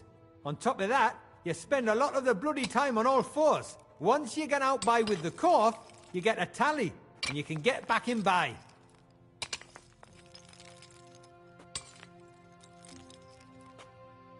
How much do you get for your work? I'll tell you, man. Them deputies up at bank make a howfin pile of chink. But us buggers, the ones doing all the graft, we earn a pittance.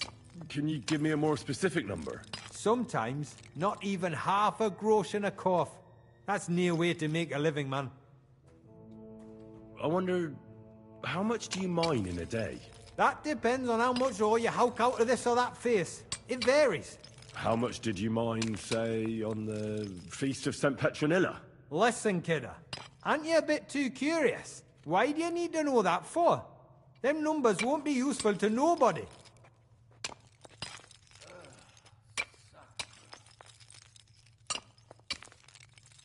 I really need to know it for my work. My treatise won't be complete without it. Est rerum omnium magister usus. Experience is the best teacher. And you have that experience. Aye, well, a clever head but a gawk-handed, eh? Alright, I'll tell you. It was a good gar on the Feast of St. Petronilla. Our yakkers hewed 36 corves. Thanks. Nah, thank ye. Now leave us to hew, Mara. We've got a lot of graft ahead of us.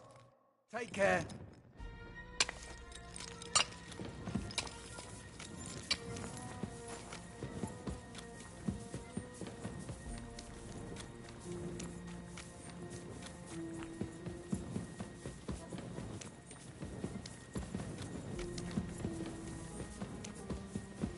Excuse me.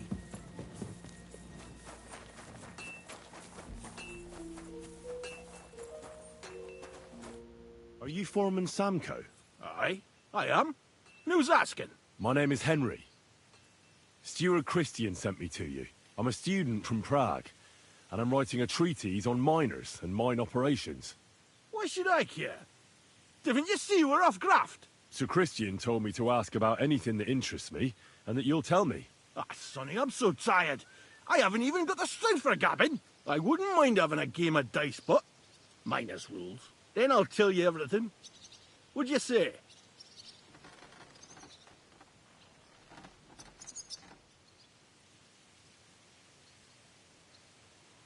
You should obey Sir Christian and just tell me what I want to know. You don't want him coming to you when you're off work to tell you off. That I don't, kidder. Ask away, then. What is the work of a miner about? Aye, that's a good question, Mara. Mostly about Alkin. Any yakker'll tell you that. But proper rest is even more important than graft. You're as weak as a midgie without it. So how do you rest? Depends. Some have a kip, some a swally, some go whoring. As for me, I play dice. How do you mine ore? Either we're on hard rock, and then no one's hewing shit, or we're hewing something soft, and then it goes grand. Only then there's not much silver in the ore, and you've got to smelt the shit out of it. How much do you make doing this? Don't even get me started. The chink's bad, and it's getting worse. Half a grosh and a cough is no. How many corves did you mine on, say, the Feast of St. Petronilla? I can tell you exactly. All the yakkers were working, and we were getting along nicely. We managed to hulk 34 corves without skimping on hame time. First time in ages, Huh. it was. First That's all I need to 36, know. now 34.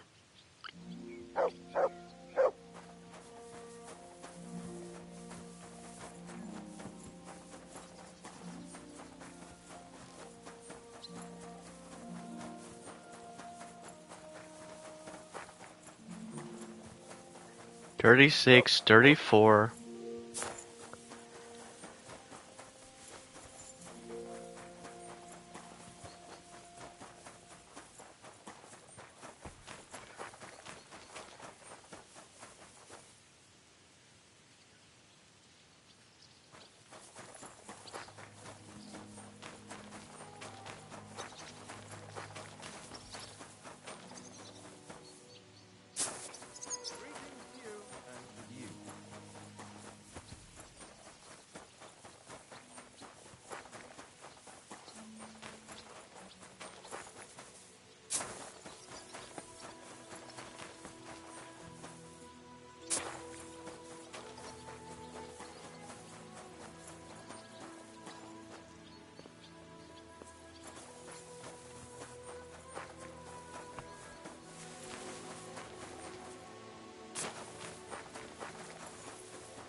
Oh, you.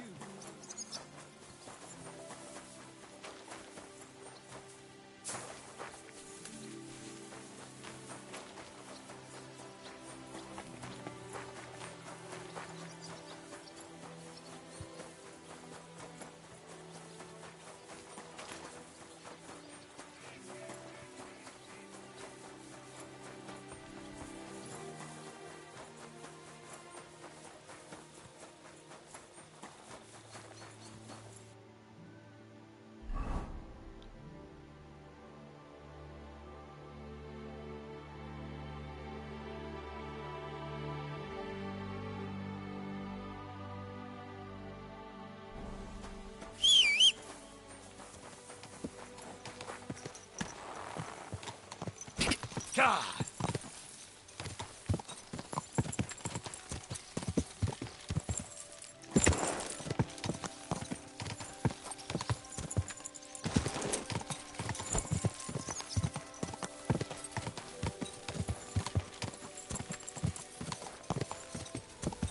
Whoa!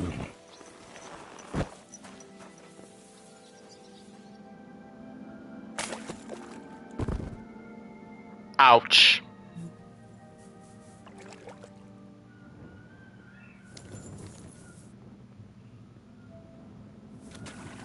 Oh.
Mary said, "Behold, I am the handmaid of the Lord. Be it..." Are you Foreman Paul? Eh? You walk like a ghost, kidder. You gave me a bit of a fright there. Hold on. I don't know ye. Who are ye? And what are you doing so deep in the pit? My name's Henry. Sir Christian sent me. I'm a student at the university in Prague, and I'm writing a thesis on the life and lot of miners. Are you praying? Why? The day before the feast of St. Petronilla, a kidder was hawking here. Young jaybird, a young'un, still wet behind the ears. We dinged the berg, set it ablaze, all good. He took a mell, battered the fault, and the props spangued out. It all came crashing down on him. Done him right in, it did. That's awful. Sorry about your friend. He weren't just me marrow. He were my blood.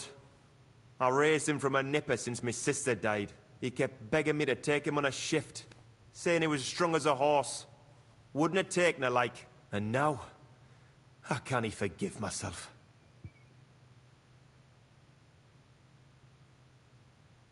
Come on, it wasn't your fault. Accidents happen. It's God's will.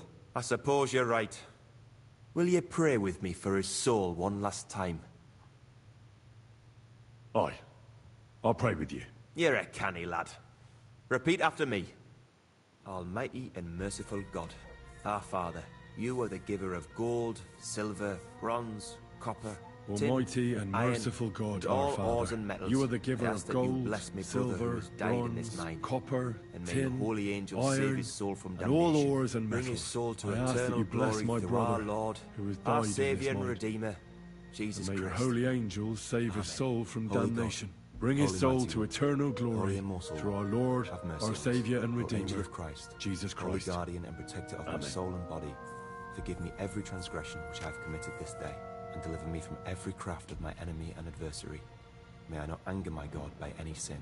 The Lord Almighty grant us a peaceful night and a perfect end. Amen. So, are you going to answer me now? Aye. Thanks for praying with me. Ask a boot out. What is the work of a miner about? What, it's a boot? It's about you in the face and hauling the ore to the bank in coves. Over and over again. Proper graft, that. Can be real dodgy, mind. Might even do you in. Are deaths in the mine common? Aye.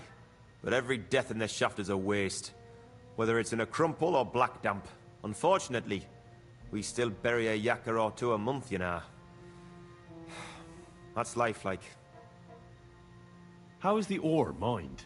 First, we have to survey the shaft and find ore. Then the place gets scored and set ablaze. We set up timber around. The hewers take their tools and start dinging rock and hewing ore. Nothing to it. How much do you make doing this? Depends on how much we hawk. How hard the rock is, how much ore's in it. It's not really worth it, though. Half a grosh and a corf isn't much of a fight. So how many corves did you mine, say, on the Feast of St. Petronilla? That weren't a good day. Nobody was in the mood for ganning on after what happened to Jaybird. But even so, we managed to hawk 30 corves. That's all I need to know.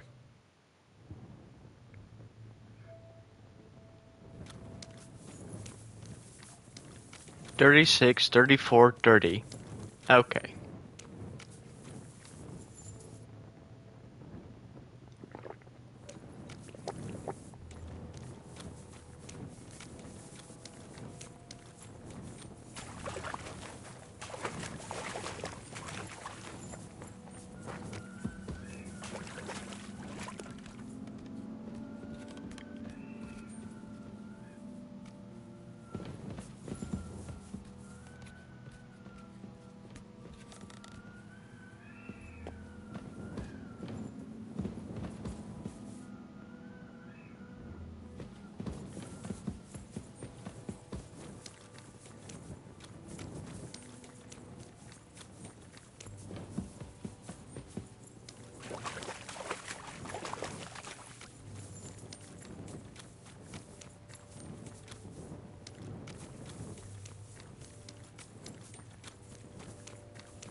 I'm always glad to see polite people like you.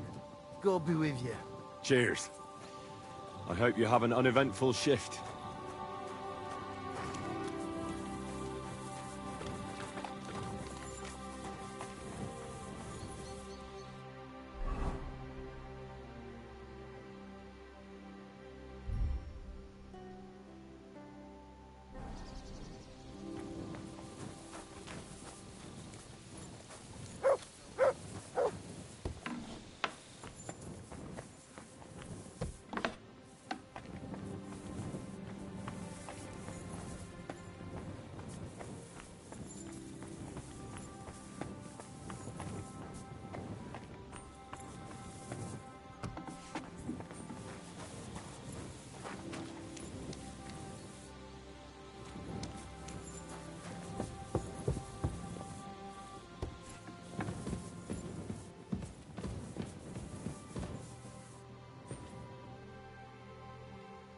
You're the local ore merchant?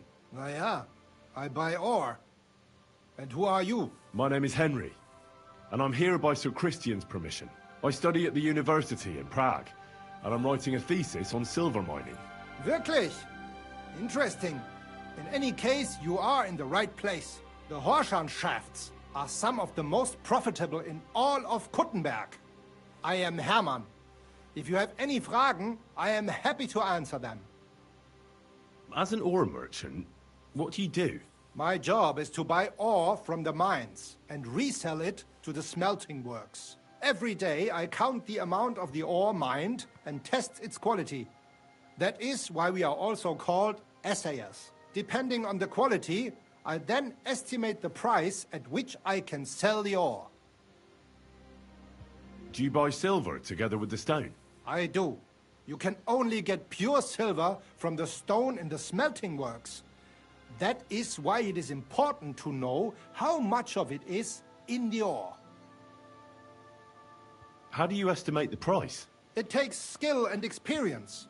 I go through a few cores, get some samples, and bring them down here to assay them. Then I estimate the ratio of silver to the waste and set the price according to the average. And the price is always the same? Nein. The price of the cores is determined by the highest bidder. The smelter that can pay the most gets it. The important thing is to keep an eye on costs, so we do not end up paying more for the ore than we get for the pure silver. How many cores do you buy a day? It varies. It depends on the rock that is being hewed. When you hew into hard rock, the yield is smaller than from soft rock, which crumbles with little effort, but there's little silver in it. How many cores did you buy lately? For example, on the Feast of St. Petronilla? Sancta Petronilla? Weiß nicht. Entschuldigung. I do not remember.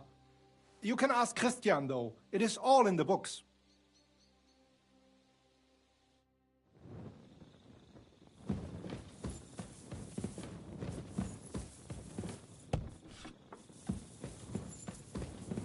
Christian?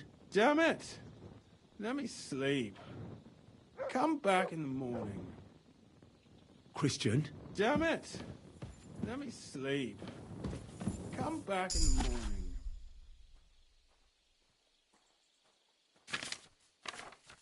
God bless.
I already know how many corvs the crews extracted on the Feast of St. Petronilla. It was 100 altogether. I see. Meanwhile, I looked in the mine book. How many do you think it says there? I'd guess it's less. Then you'd be correct. The book lists 90 corvs extracted. That means 10 corvs of ore disappear each day. But nobody could just come along and take them. We keep a close watch on everything. The unreported corvs must be going out to smelting works with the rest of the ore. That means... What does it mean? That this is fraud of colossal proportions, and that Foreman Fett and Herman the ore merchant are in it up to their ears.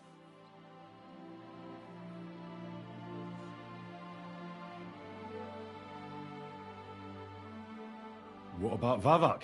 I still think the trail will lead us to him, but we know too little so far. You need to talk to Fett and Herman first. Being involved in the theft of silver is a capital crime, so it should be in their own interest to cooperate. Make sure to promise them no one will know about their crime. You can mention my name.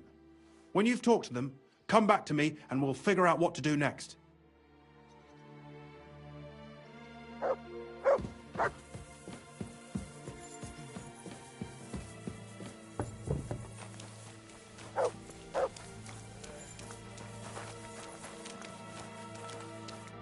Schönen Tag. Was willst du, mein Herr?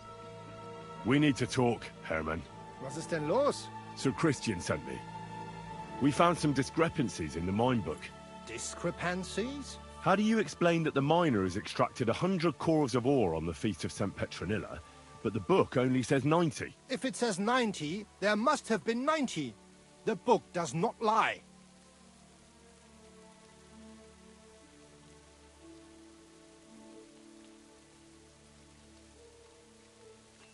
Or someone is writing down false numbers and hiding 10 corvs.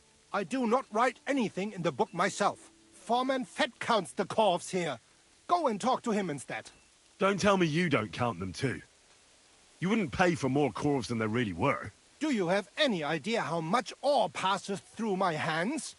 How am I supposed to remember how many there were ausgerechnet on the Fest of St. Petronilla? Besides, miners can lie and say they extracted more than they did. They like to show off. All 3 crews agreed to report more. I seriously doubt that.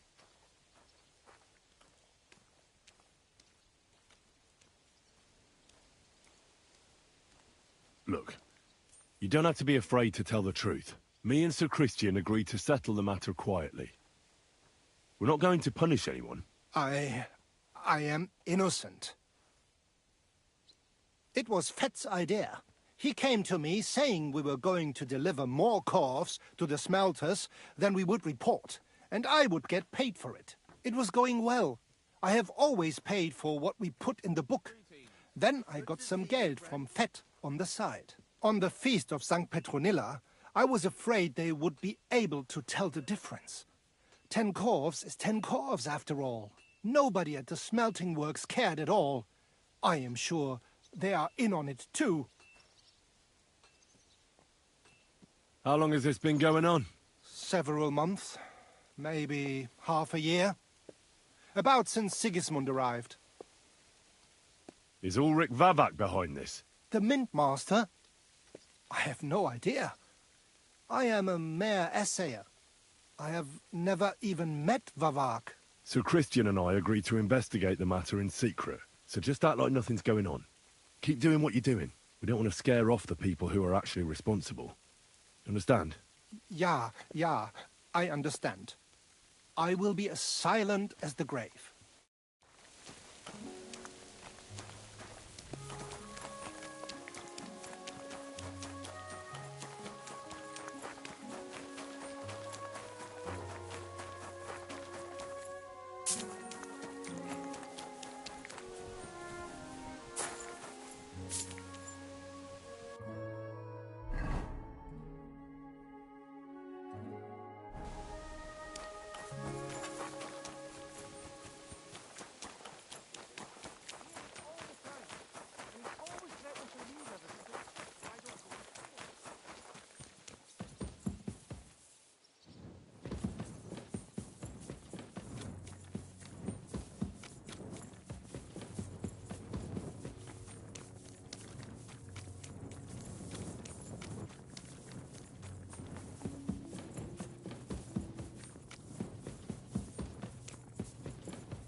God grant you health. A word, Foreman. Who are you, and what do you want? I'm Henry, but that's not important. Sir Christian sent me. I need to discuss a delicate matter with you. Don't tell me one of the yakkers shat all over the outhouse in the yard again. I'm afraid it's a little worse than that. We found some discrepancies in the mine book. Let Sir Christian handle it then. They're his books, and his responsibility too.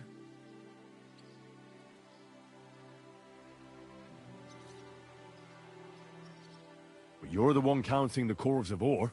Your point being? I learned that the miners extracted no less than 100 corves on the Feast of St. Petronilla, but the mine book says 90. Do you think the yakkers know how to count? They're blockheads, and they like to show off. I'm sure they just exaggerated. Anyway, what's it to you? Did the steward send you to snoop around? Don't you know? I work for Vavek, the mint master himself. I'm under his protection. Aye, there's no point in denying it. Herman told me everything. Bloody snitch.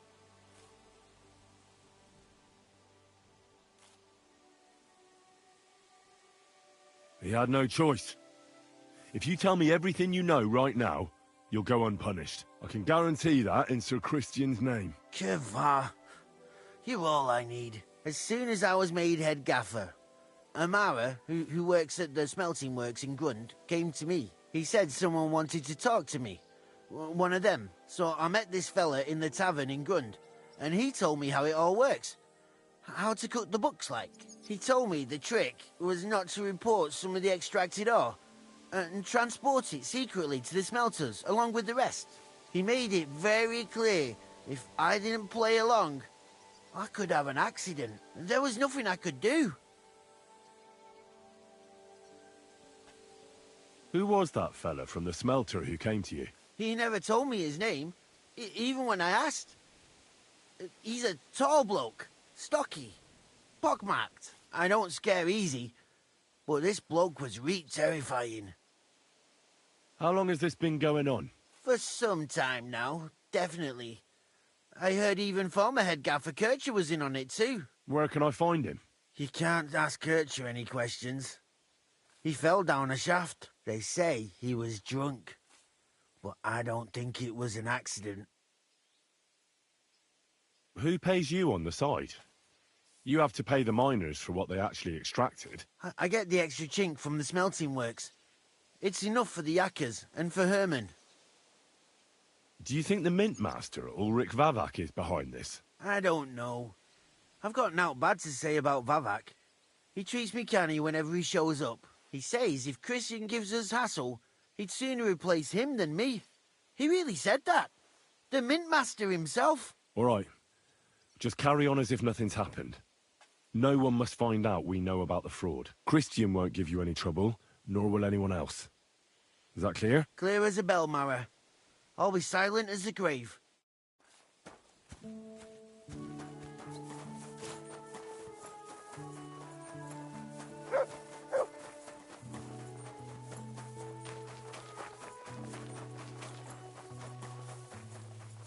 Bloody hell.